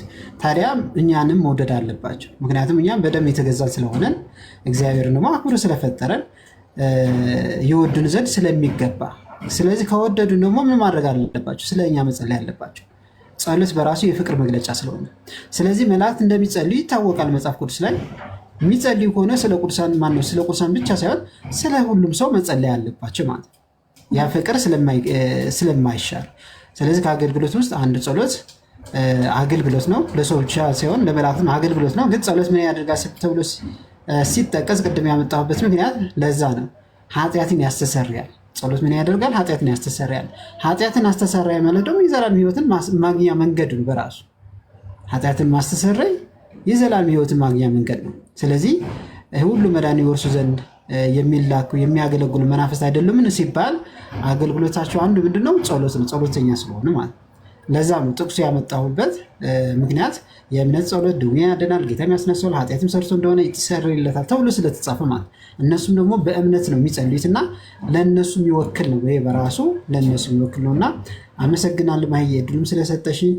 ቢንያምም አመሰግናለሁ። ዲያቆንዬ ደህና ሆኑልኝ። ሌላ ጊዜ እንገናኛለን።